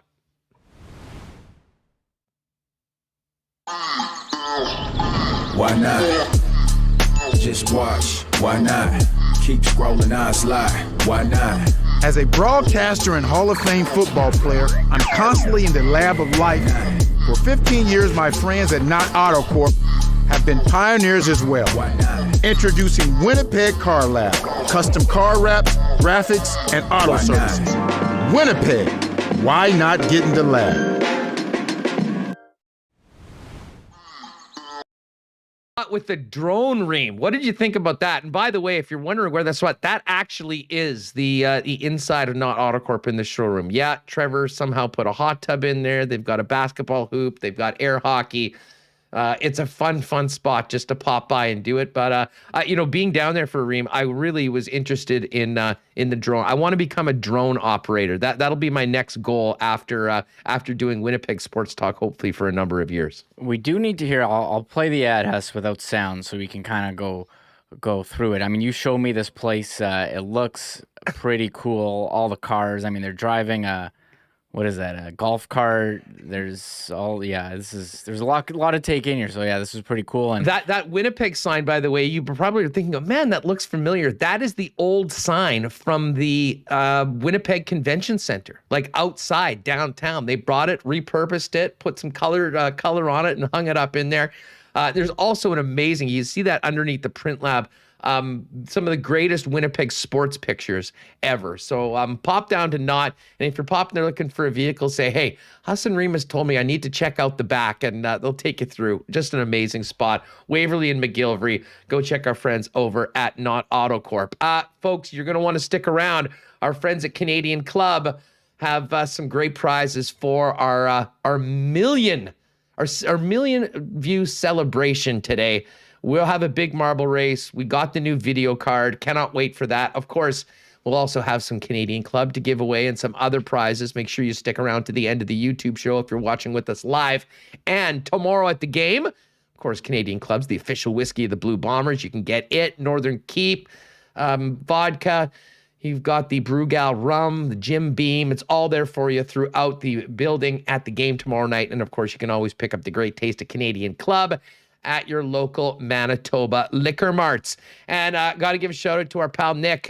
We will do million views. We'll definitely throw in a DQ cake coming up into the marble race at the end. Nick and Nikki with 4 locations in Winnipeg and Southern Manitoba, the DQ in Niverville, DQ in Northgate. Both of those have drive-thrus, the DQ at Polo Park and the DQ St. Anne's. And the great thing, especially for people in St. Vital, the St. Anne's location for the first time ever, now that it's owned and run by Nick and Nikki, open all year long. So you'll be able to get the Blizzard. You'll be able to get those ultimate grill burgers, fries, chicken fingers, all the great food, as well as cakes, 12 months a year. And they're also going to be out on Skip the Dishes and DoorDash. If you don't want to leave the house, you can still get that great taste of DQ delivered as well. Big thanks to Nick and Nikki. If you do need a cake, hit them up on Instagram at DQ Manitoba. They'll have it ready for you to pick up at any of the 4 Nick and Nikki DQ locations. All right, Remo, let's talk a little more Jets. We will do a quick Breeders' Cup preview with Kirt Contois coming up at the bottom of the program. But let's first off hear head coach Paul Maurice.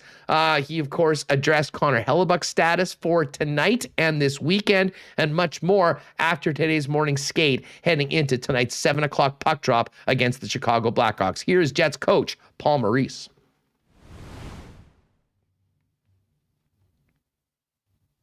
Paul, you have an update for us? He's feeling better today. Hopefully, we'll see him soon. He would have passed, I guess, COVID. Yeah, I don't know. How do you want to do this? I think if a guy tests positive, we'll tell you. Yeah. And then we'll tell you once, and then I'm not giving you a daily update on the guy. Is that fair? Okay, I don't have a positive test. So we're waiting for him to get better. He has to test a couple times just to see if he gets better, and if he gets better, he'll be good. So it's Nick Ehlers, where we are right now at the start of last year. Every day the guys get an itinerary sent to them for the next day, and at the bottom it says in asterisks and bold letters, if you have any symptoms, do not come to the rink and report it to Rob Millette as fast as you can. So he's in the protocol then? Well, How that would... yeah, I mean, I get... Move on. I'll talk to you about it. He's going to give you the whole rundown, and only so you're not getting a whole bunch of different messages. So just try to give you one message, because if you wake up and you got a headache, I don't know if that puts you in the protocol, right? If you got the sniffles, but Are you chief compliance officer yet? This would really, I think if we put you in that role, it'd be nice for you. Safe to say Eric goes tonight and Correct. TBD for Correct. tomorrow? Correct. What does Eric's experience at the American level mean in terms of the comfort level if you Right. can go back to back? Right. There's a consideration to that. This is a guy who's played 3 in a row, right? And they've played back to back and traveled. So he has, in recent memory, experience. And it's not that long ago. The back to back wasn't thought about that much, and a whole bunch of goals. Well, I feel way better on the second night. But that's a goalie, right? Trying to get back in the net. So it may be a little bit like the pitch count, right? There never used to be pitch count. Now you get to a certain number, you're coming out. We normally don't play goalies back to back because you don't need to. But in certain circumstances, we would consider it. This might be one of those circumstances.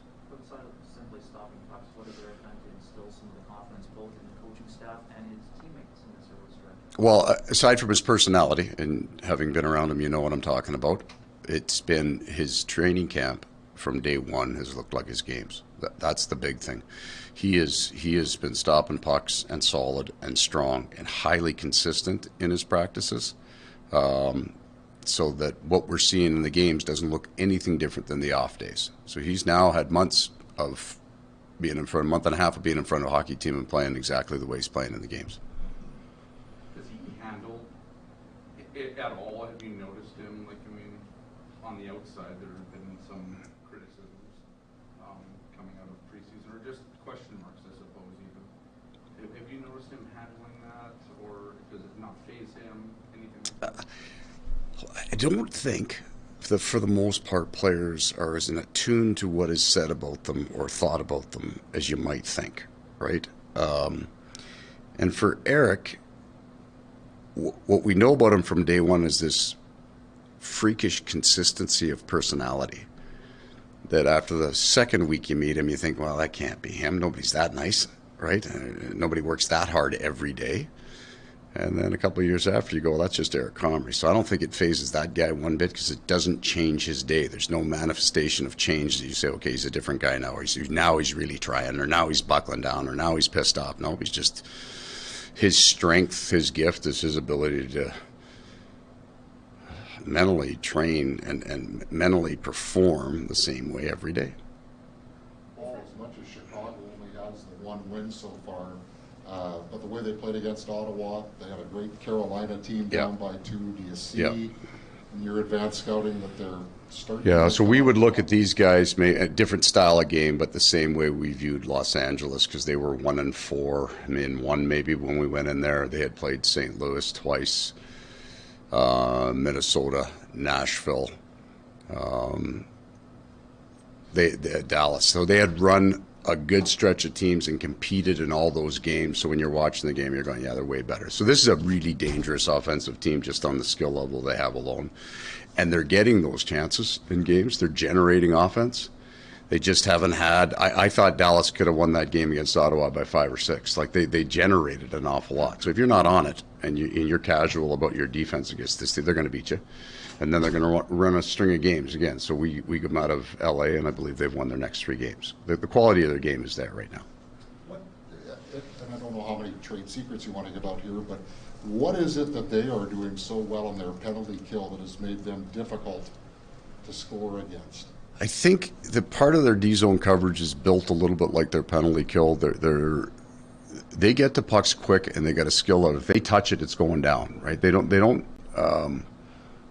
spend a lot more time in their own end. They're very patient with it. But when they go, they've got the timing of a penalty kill down right. They're really aggressive when they can be. They're not at all when they can't, and they don't spend any time in the gray area. They make really good decisions on their kill. So you'll see tonight when they're on us, and they look fast and they got good sticks and they're going to break up some plays, and then you'll see them come right off us and hold. And when they do that, they're positionally really, really solid. Block shots, they get in front of a lot of pucks. Are you going with 11-7 I am, tonight? yep. And would there be any concern then with having a game tomorrow as well, just about managing your forwards? No. So what that hole on the fourth line does is it takes a bunch of guys, maybe 3 or 4 guys that don't run big minutes, and I give them a few more.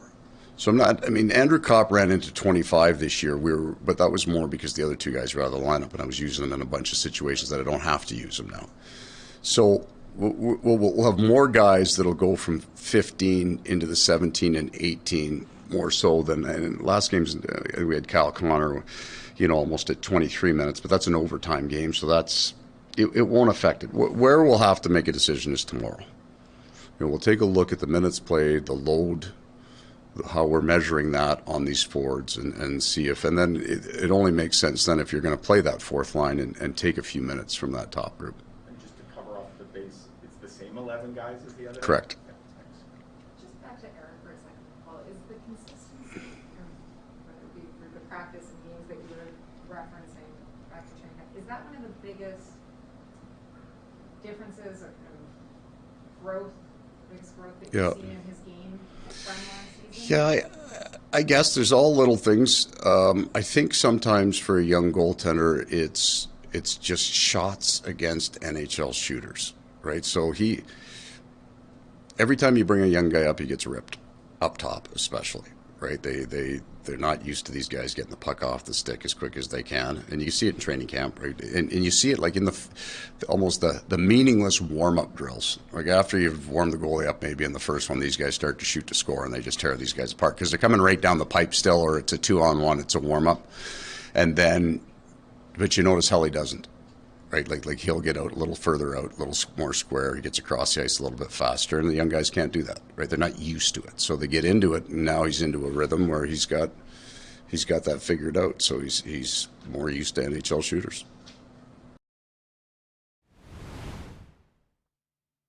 All right, there's Coach Paul Maurice. Lots on Eric Comrie. Of course, Connor Hellebuck. I'm still feeling a little under the weather, but the good news, I guess, even though he's out, no positive COVID test. So certainly a possibility for tomorrow.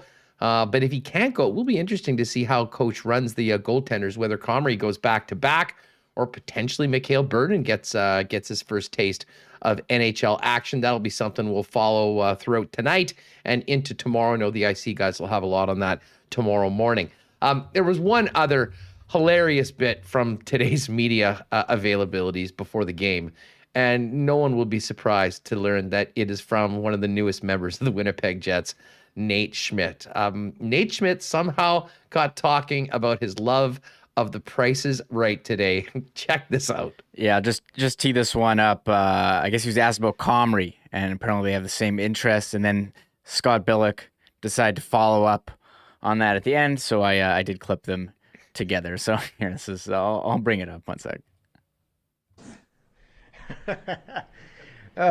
Shares my love for Price is Right in the morning, which is fun.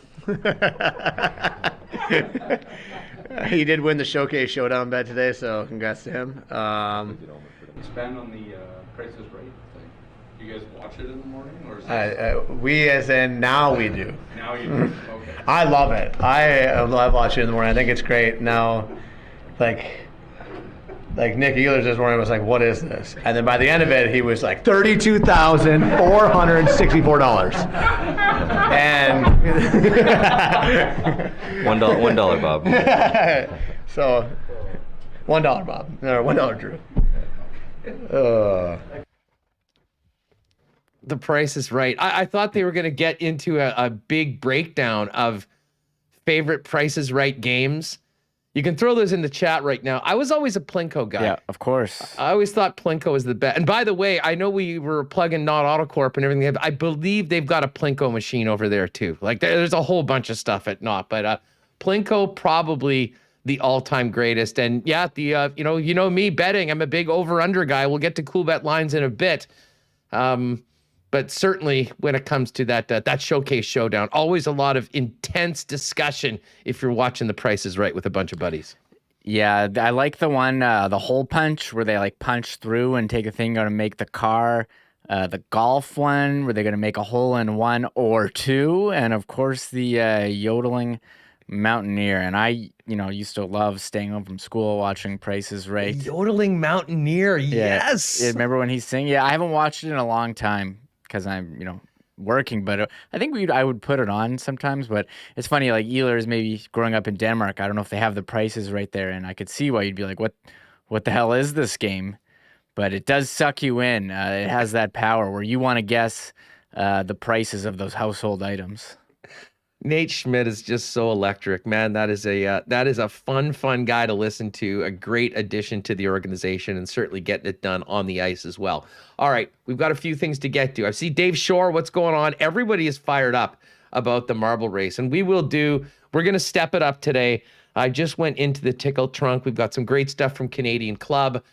We will have some tickets as well, so be sure to stay tuned. We'll open up the entries in 5 or 10 minutes. But first things first, we had such a great time talking horse racing all summer long with our friends at Assiniboia Downs.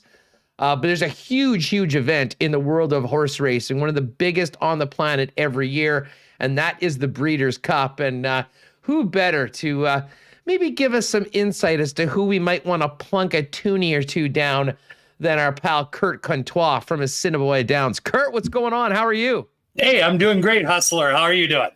Doing great. Big weekend. I mean, man, tomorrow night's going to be wild. I'll be honest. I mean, I'm going to probably be split between the Jets and the Bombers, but the Breeders' Cup, the big one, goes around 7:40 our time tomorrow. Hey, just before we talk about who's in and who we might want to bet on, fill newbies in or casual fans on what exactly is the Breeders' Cup and why it's such a huge event outside of the Triple Crown that we hear so much about during the regular season. Well, the Breeders' Cup is the races for the young horses, which is 2-year-olds, and that'll be comprising of 5 races tonight. And then we carry on tomorrow with a 9-race card. Then the older horses, 3-year-olds and up, there's 9 races for them. There's horses from locally, being North America, and then a lot of shippers coming from overseas, Germany, Great Britain, Japan, France, Ireland. So it's quite the mesh of the best talent in the world all coming together at one racetrack. That's what makes it such a big deal. So I'm looking at the odds right now, and our friends over at Coolbet have it as well.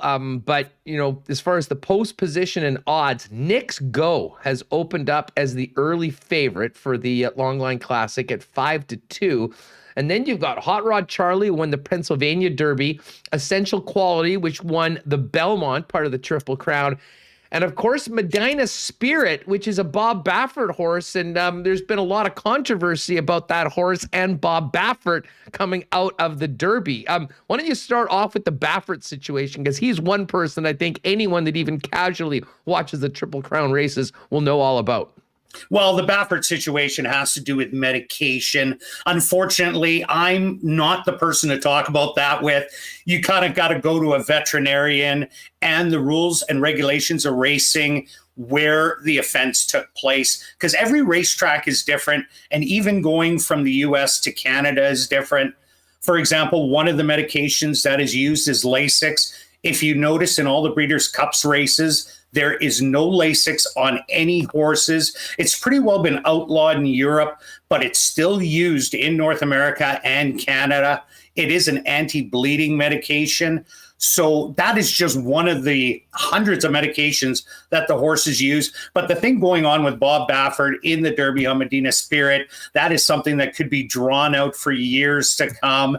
And it's just going to be a lot of lawyers' bills, expected to go into the millions of dollars to figure out in the end what they're actually going to do about it. Is he like the bad guy, though? Like, I mean, is amongst the horse racing community, I mean, is he the heel? Would he be the Vince McMahon, if you will, of the horse racing season? Or is this a very different than, an athlete that gets busted for using PEDs or something like that has to hold that for a while? Well, here's an interesting thing about a guy like Bob Baffert. He has horses racing at many different racetracks. So obviously he can't be at every one.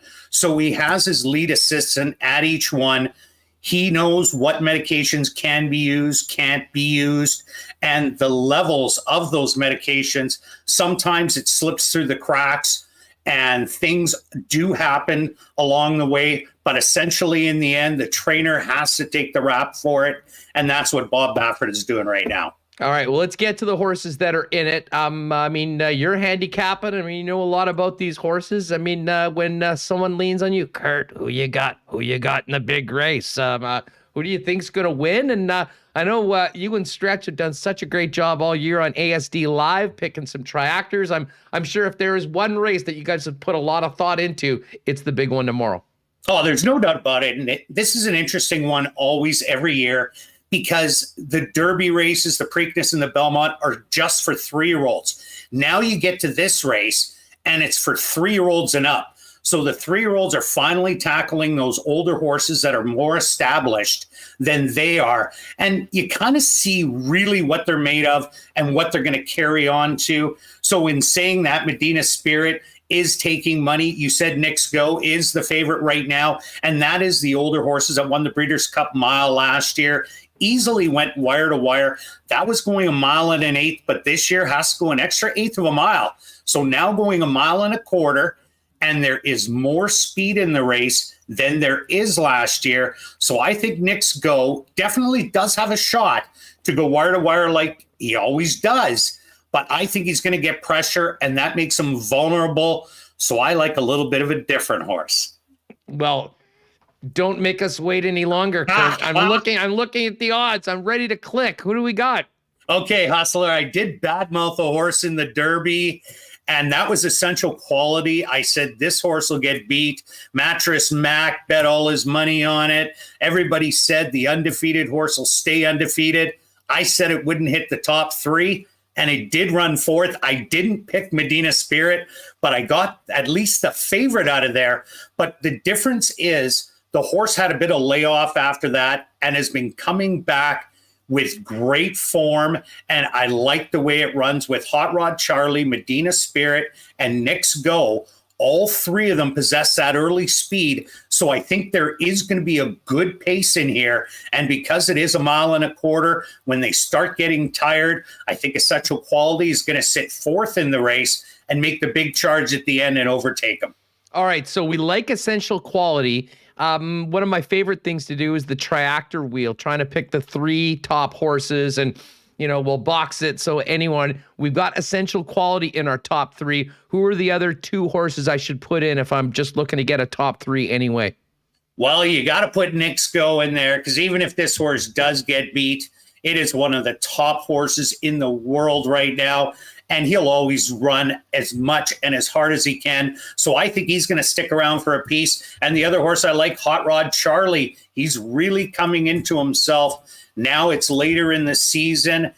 The only reason I'm leaving out Medina Spirit is because Knicks Goes in here. Medina, I think, will have to try too hard on the front end, and that'll be his undoing. So he's going to back out of it. So Essential Quality, Hot Rod Charlie, and Knicks Go. Oh, excellent.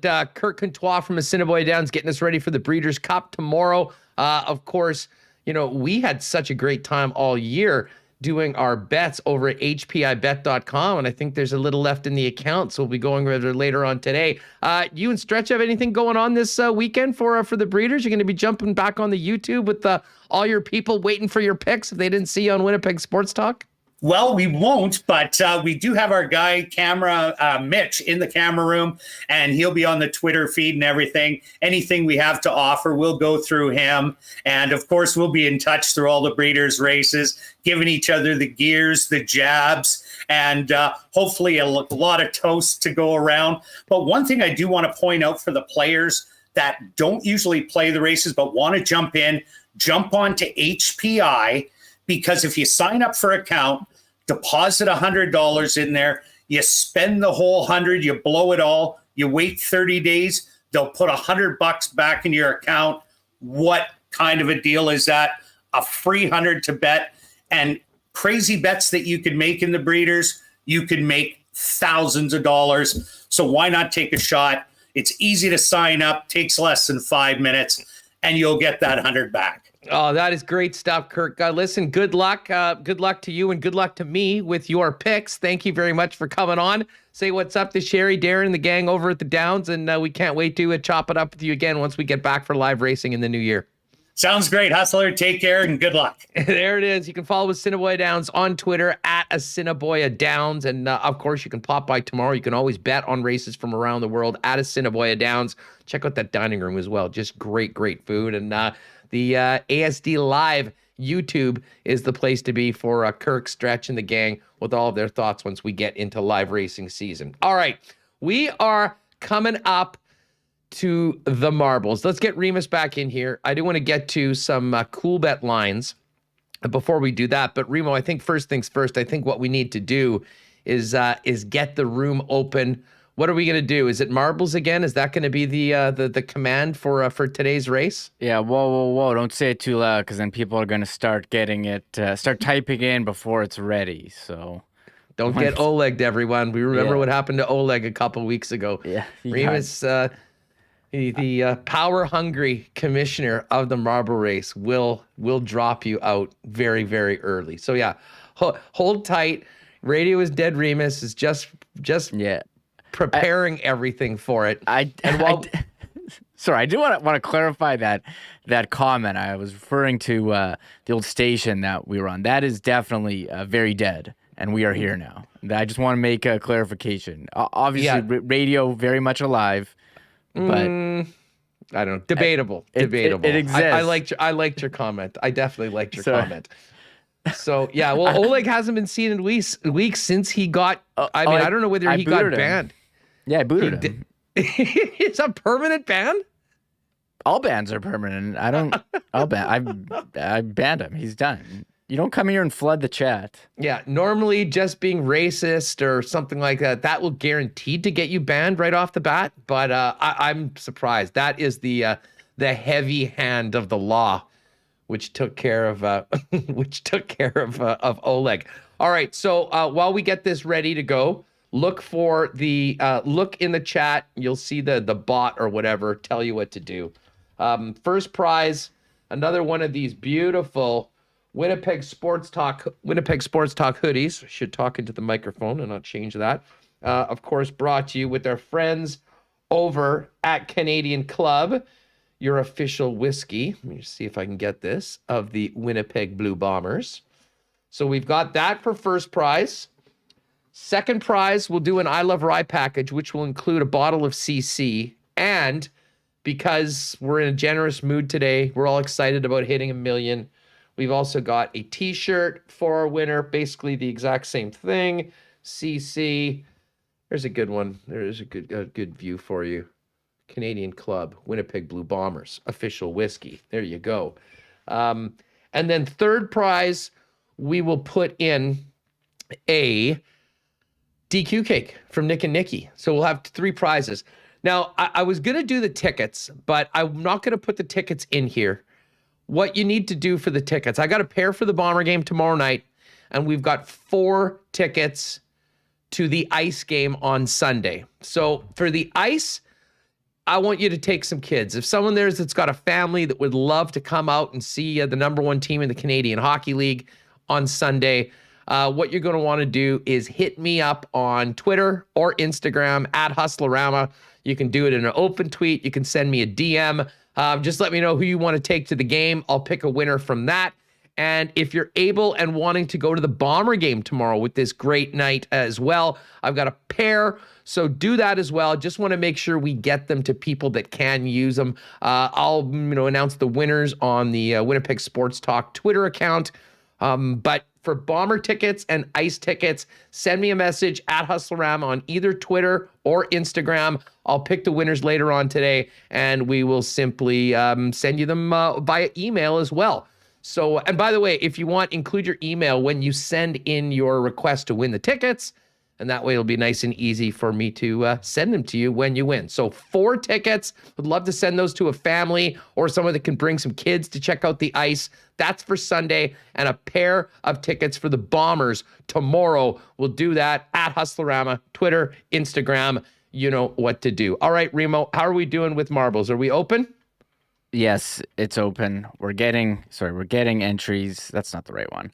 We're getting entries. People are typing in. We're already at 82 so far, 82. Did you want to talk about some hockey news. I got some more. I do. Just before we do that, Yeah. make sure to win. You've got to be subscribed to the YouTube channel. I know most of you are already. And for crying out loud, folks, let's get those likes up to 200. We've got over 300 people in the chat. So make sure you've hit the red subscribe button. Make sure you've given us the thumbs up for today's episode. And make sure you've put in !marbles. So we've got you in the chat.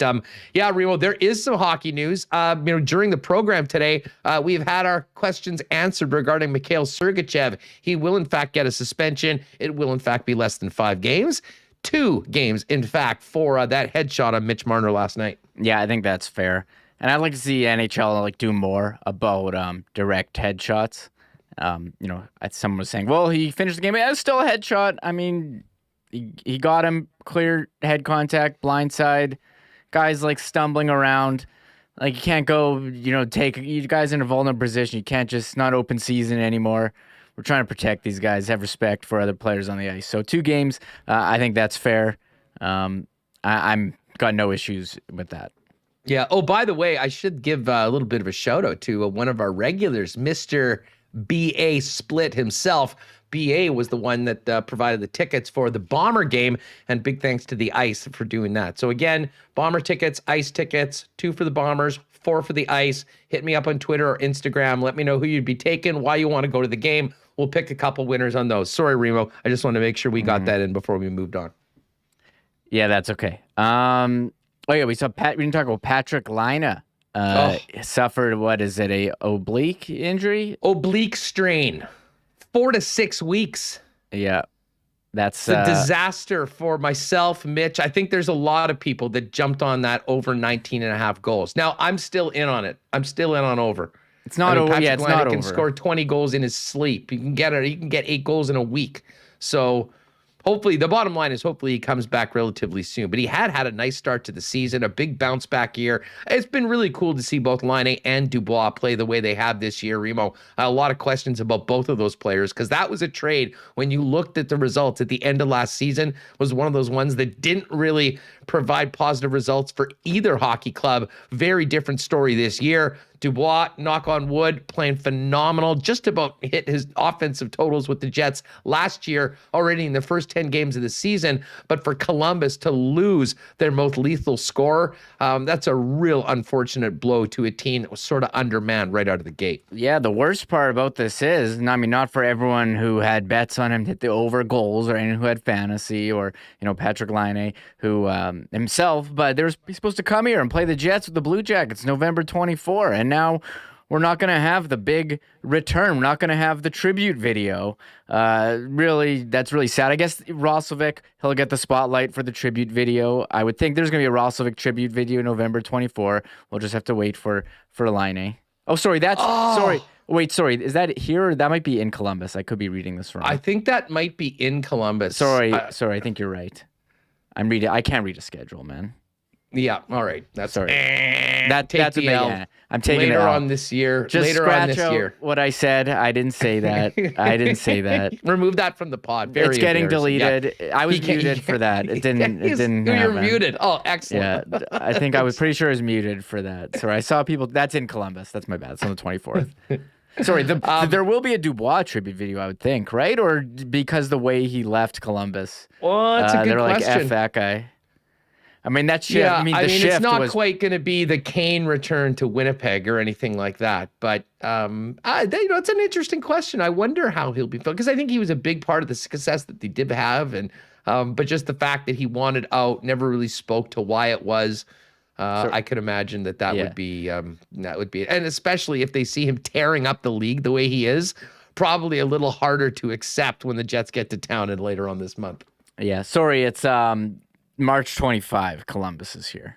Yeah, that's the return. That's a Friday night, so that'll be fun. So we'll wait and see.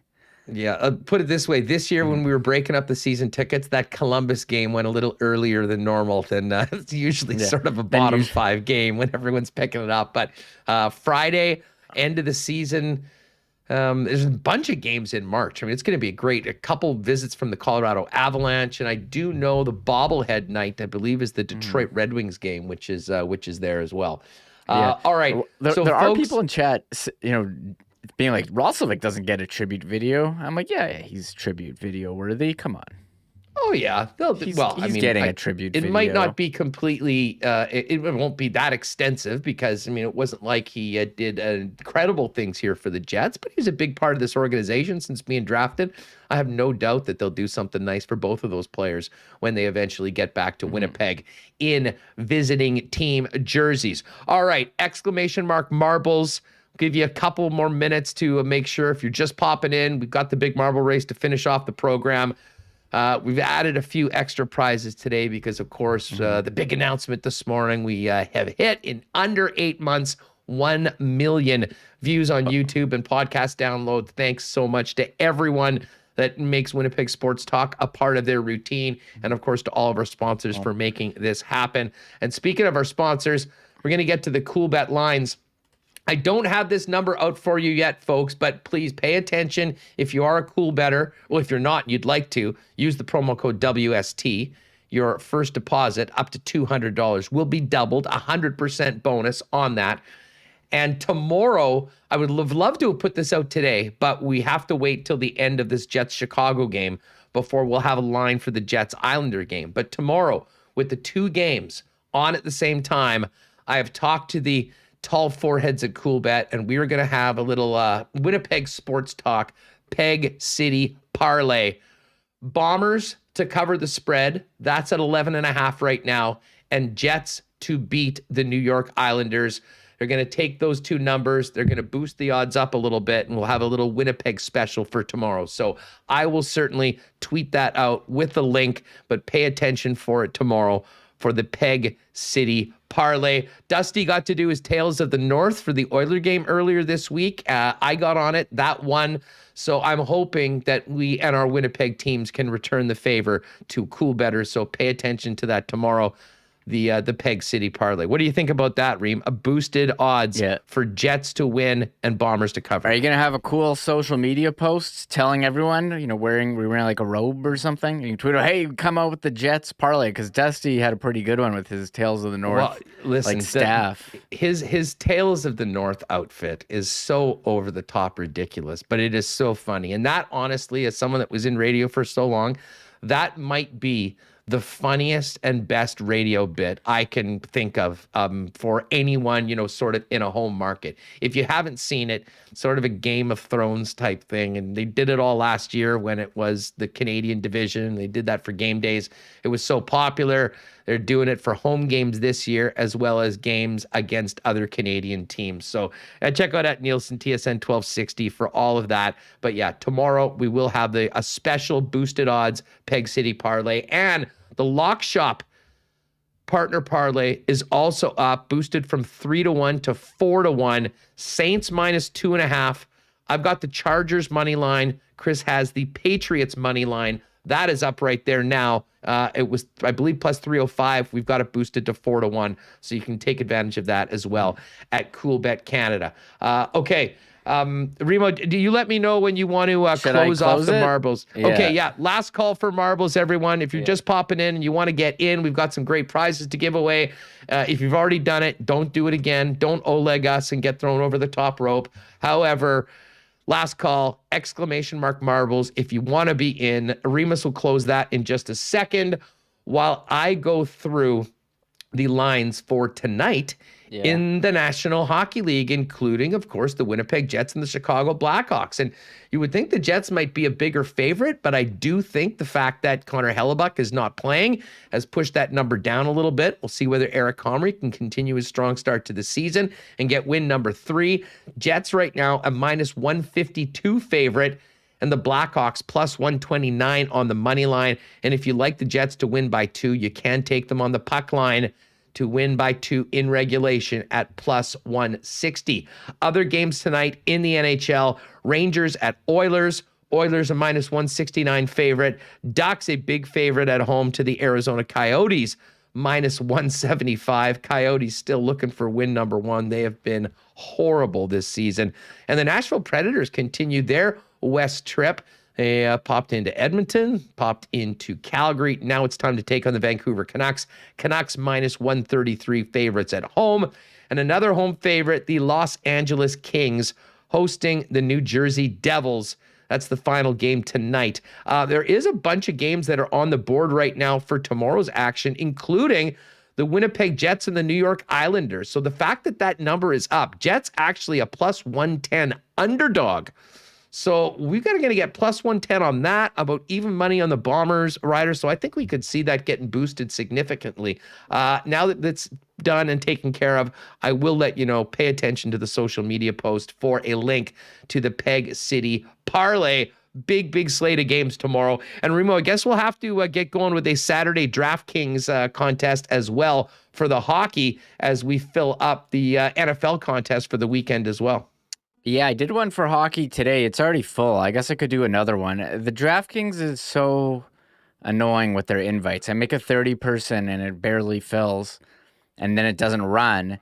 But I make a 20-person and it sends out people invites and it fills right away. I just can't sit there and babysit it because we had one not run and people are like, why didn't it run? Why didn't it run? I was like, I forgot I was busy that day.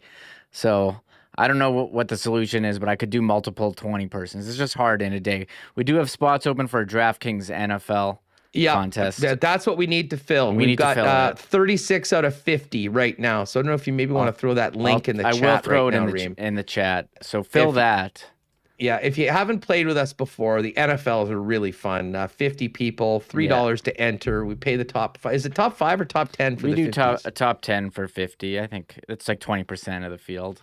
Excellent. I think that's the industry standard. But certainly, I will say if you're out of if you're playing a season-long NFL fantasy and you got like injuries or your team sucks, I mean DraftKings is a way to keep going for NFL. I mean if you had McCaffrey or you had Derrick Henry, like you're toasted. So you may as well just move on to the daily fantasy. My incredible team: Aaron Rodgers, my quarterback; Derrick Henry, my running back. It's been a tough week in He Hate Me headquarters, trying to figure out what we're going to do without those two guys that have been rolling. And if you have entered in the CFL contest, that's full now. Don't forget to get your picks in before 6 o'clock tonight. Don't be white circle guy, which I have been embarrassingly a couple times recently in a couple of contests, although I was good in the CFL last week. Okay, Reem, how are we looking for the... We're looking good. It's ready to... I think we're all set. I just got to pick a track. I do okay, have some, you do that. Yeah, I do have some Tim Hortons cards as well, but we can skip that if you want for this week. Well, you know what? It's 256. Maybe people we were can commenting on my hands last week. They said I had really nice hands. Nice hands. Oh, that's good. At least you weren't being hand shamed on the program. That's nice. My hands. People are tweeting us a picture of their TV with like my hands showing the cards and like posting pictures of like George Costanza with gloves on. If you're familiar. GFL. This is some great news. Yeah. Oh, by the way, fall back on Saturday night. This is the weekend where we get the extra hour of sleep.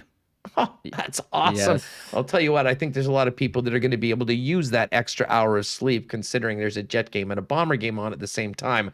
There will be, the city will be popping this weekend, certainly for sports fans going forward. Rob Mahoney, Rogers is a hero. Oh, yeah, he is a hero. He apparently went on Pat McAfee today, and he's basically a victim of woke cancel culture. Yeah, he said, I'm not anti-vax, but then listed off the bingo card of anti-vax theories. Talking points. Said he's been hanging out with Joe Rogan and took ivermectin. So that's where Aaron Rodgers is at these days. And he's hoping for Jordan Love to have some good success. You know what? Great idea by whoever put that in. There's so many comments in here. I can't do it. But yes, last place finisher. We're going to. So here's how this is working. Oh my God. Hoodie for number 1. Yeah. T-shirt and bottle I Love Rye package for number 2. Number 3, we'll do a DQ cake, and we will also do a DQ ice cream cake for the last marble to finish. So if you get eliminated, it doesn't count. No, exactly. If you need to finish the race, and it'll be the last one that comes in, and then we get the results. So.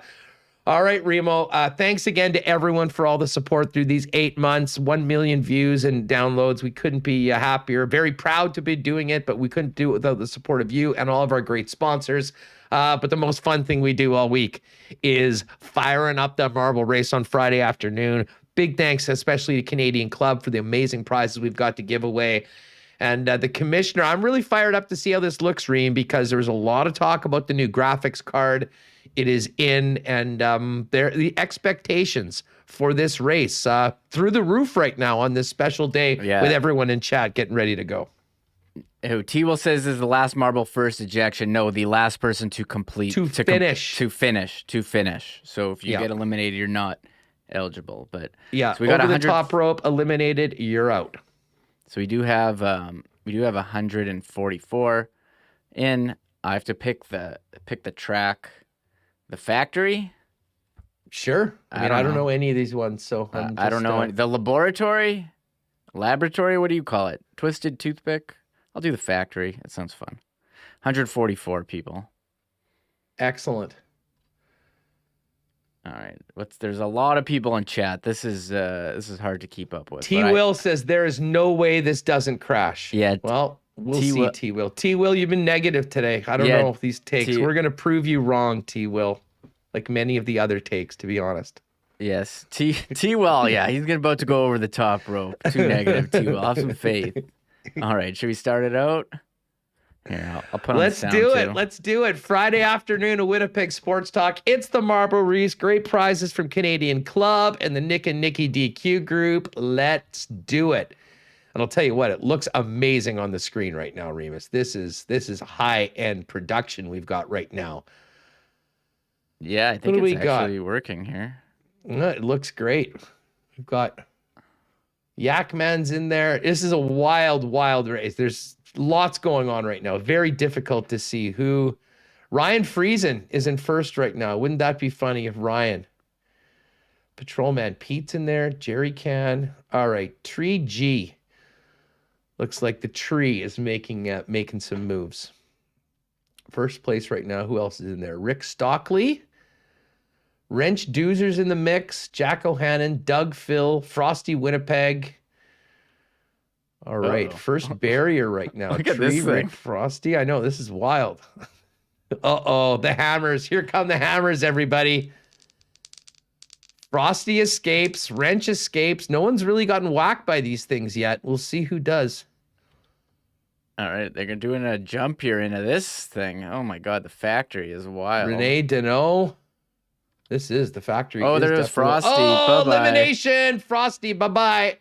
There's Brent. Bye-bye. Brett G. Renee. Brett also down. Oh, David Asplund. Oh, Josh Laurent. There he is. Left, right, and center.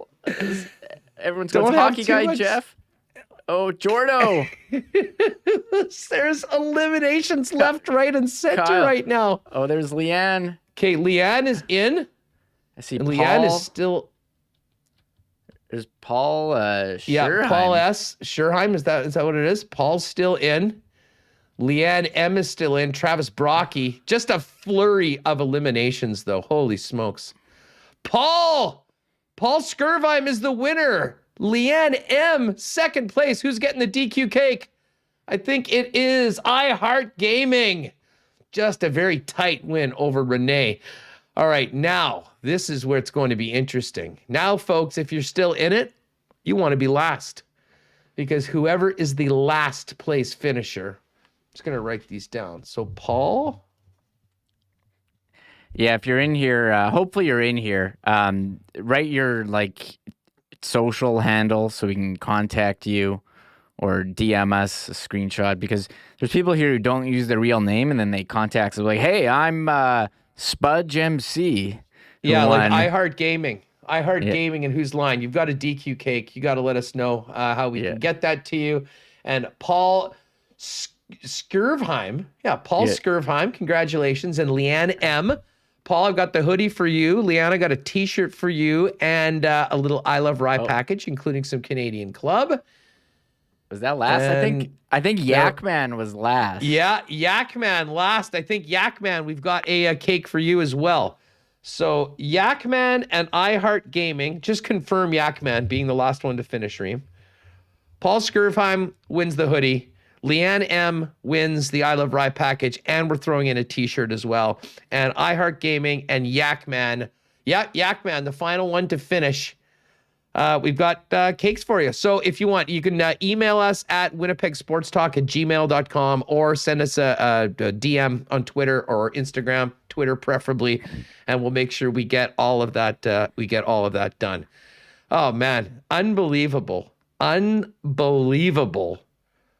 race and track today. And you knew things were getting crazy because it was tight, and then just a flurry of eliminations over the top rope there, Reem.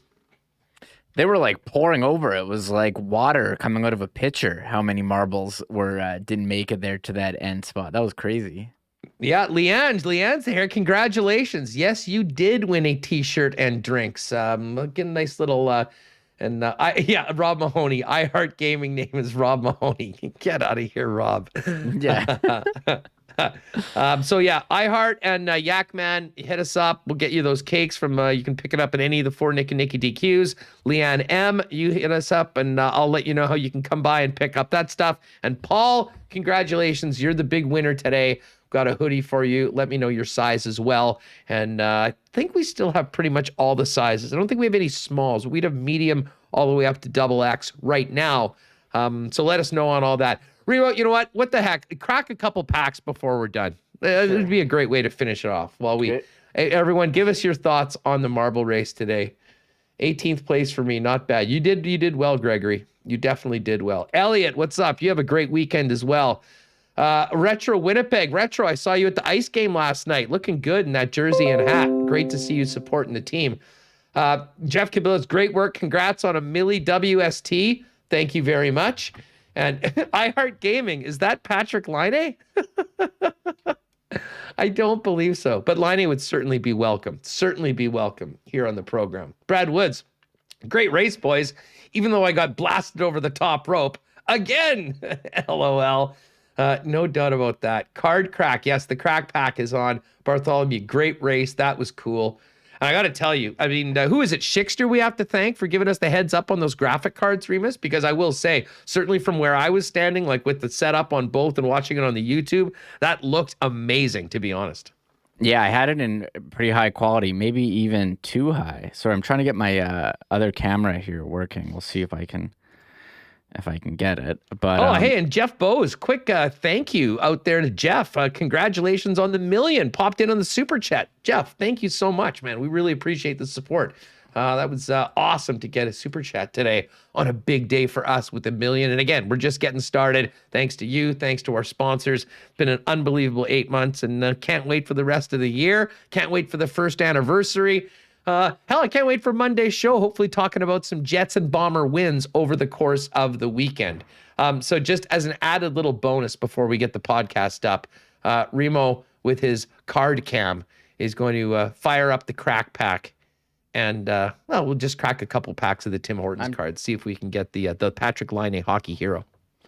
I'm trying to get it. I used it last night. It was working fine. It's being annoying right now. So give me one last try, and if I can't get it, well... then we'll do another time. Hold on. My apologies. Can't wait for the anniversary show with all the bloopers. That's going to be like a 10-part series probably, yeah. Mark. There was one other thing I want to talk about. We didn't touch on Hellebuck's new Heritage mask. And Tuesday's the Heritage game against St. Louis.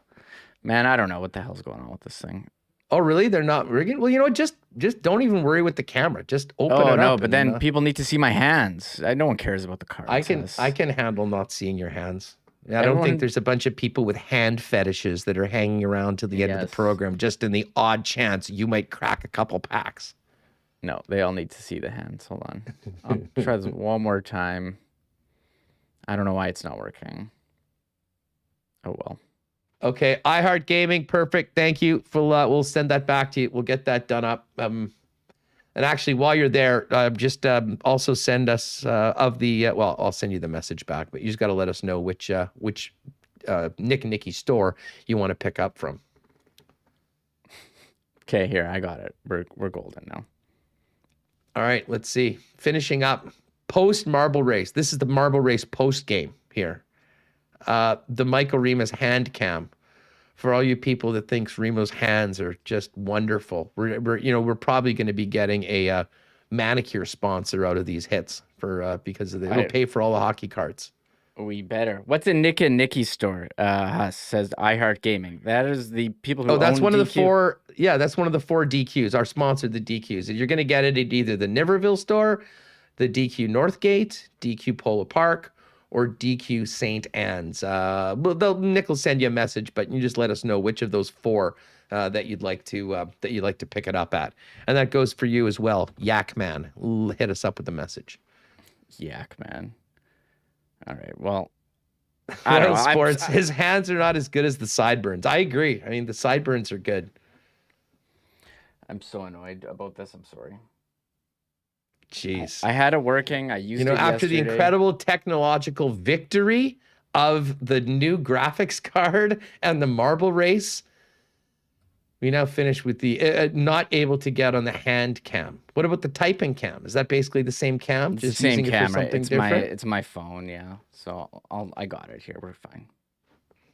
It just As takes I a bit. said, you're just trying to stunt your hands. I mean, I think you'd easily open a couple packs and show off the cards. It's without not as using the good camera. without the hand cam. You need the hand cam. Leanne, guess what? Did you get my email? We have not checked the email because we're literally still talking live on this stream right now. Yeah, but we're I still assure here. you, if you sent it to that address, once the show is over, we will get that email and I will personally reply to you and get this thing ready, and you can come and pick it up soon. All right, we'll do a whenever couple. that works for both of us. We'll do a couple all of right. these. Here's the hands. I'll try to hide my eczema so people don't see it. But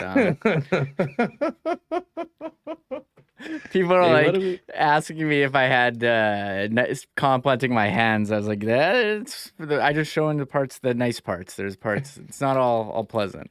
But I'm a nail biter. I'm glad I'm not on there. let's open these. What's the popular one of these? What's the popular one? The hockey heroes are the Okay. ones that were like last year where they had the 3 players on the one team. Those are the rare ones. And that's probably the best insert that you can get, I think. Philip Forsberg. Man, those cards are nice. I have to say. They're really nice. I like when you go like this and they change colors. Yeah. Okay, we got Forsberg. Forsberg. Oh, I got one. Oh, what a Monahan. Oh, man, what a pull. Nicely done. Probably at the lower end of the Hockey Heroes set, but those are all $20, $25 cards, I think. I mean, people will need those to complete their sets. Wow, 1 for 1. I sold one of the Lightning Trios last year on Facebook Marketplace for $20, so I can get some more packs with this. That's pretty good. Yeah. yeah. Too bad it's Monahan. That is too bad. Sorry, Sean Monahan, but Yeah, you know what? He doesn't get any respect. What do we got here? Pavel Buchnevich, one of the new members of the St. Louis Blues. doesn't even play on there anymore. So I'm gonna put this in it. What do I put this in a top loader now? Do I put it in a penny sleeve? What's You know, you can do it, but I would say get a sleeve for sure. But Okay, I'll crack one more pack before we go. Yeah, folks, don't forget tomorrow. Just check I'm gonna get these odds for this Jets Bombers parlay. We'll get Bombers to cover 11.5. We'll get Jets to win on the money line. And we'll get it boosted. So we'll have that at Coolbet. coming up. Waverly West Wingman says I messed up the corner with my opening style. Seriously? Jeez. Oh, Good thing that they're they're we'll see. Remis's personal cards, so he'll have to live with What's that. wrong with my opening style? I don't know, think it's apparently fine. you messed up a corner. Oh, we just saw what that was. All right, we Another got Forsberg. Gabe Villardi, and we got what's this? Ooh, Alexis Lafreniere promotion. Is this good? Promotion. I think that's just another one of the neat inserts. The hockey hero is definitely the one that you want, but that's a nice one too. Yeah. And then I've somehow got 2 Philip Forsbergs in 2 packs. 2 Phil Forsberg, great. People are commenting on my my hairy knuckles. Yeah, well, exactly. As I People said, there's going to be a full hand makeover at some point for Yeah. Remis as we continue this. But listen, had a little fun screwing around at the end of the program. We should get out, though, so we can get this podcast up right away. For all the winners, Leanne and stuff, I'll get to your messages after the program. Don't forget, if you missed it before and you want to go to, if you've got some kids, you want to take the kids to the ice game, I've got 4 tickets for Sunday, as well as 2 tickets for the Bomber game. Want to make sure we get it out to one of our listeners that can use it. Thanks again to BA for setting us up with those tickets. I'll do a little tweet announcing who the winners are, but you can get at me at Hustlerama on Twitter or Instagram. And other than that, folks, thank you again. So happy to get to that million number. A big, big day for us today. Couldn't do it without you and couldn't do it without all of our sponsors. Not Autocorp, Boston Pizza, Royal Sports since day one, along with the Nick and Nicky DQ Group. And of course, some of our newer sponsors, Culligan Water, Manitoba Battery, Princess Auto, and our great friends at Little Brown Jug and Canadian Club. I have a feeling quite a bit of those will be enjoyed over the course of the weekend. And, of course, our partners at Coolbet Canada will get that Peg City parlay up before tomorrow, and you can ride with us. For Michael Remis, I'm Andrew Paterson. Thanks to Jay Zawaski, Kirt, Contois, Ed Tait, and all of you for making us a part of your day. We'll be back here on Monday at 1 o'clock, wrapping up a wild weekend for our Winnipeg teams and much more. Enjoy it. Enjoy the games, and we'll see you Monday on Winnipeg Sports Talk. Oh, my God! Oh! Shut it down! Let's go home! Thanks for tuning in to Winnipeg Sports Talk Daily. Make sure to subscribe on YouTube and your favorite podcast feed at winnipegsportstalk.com.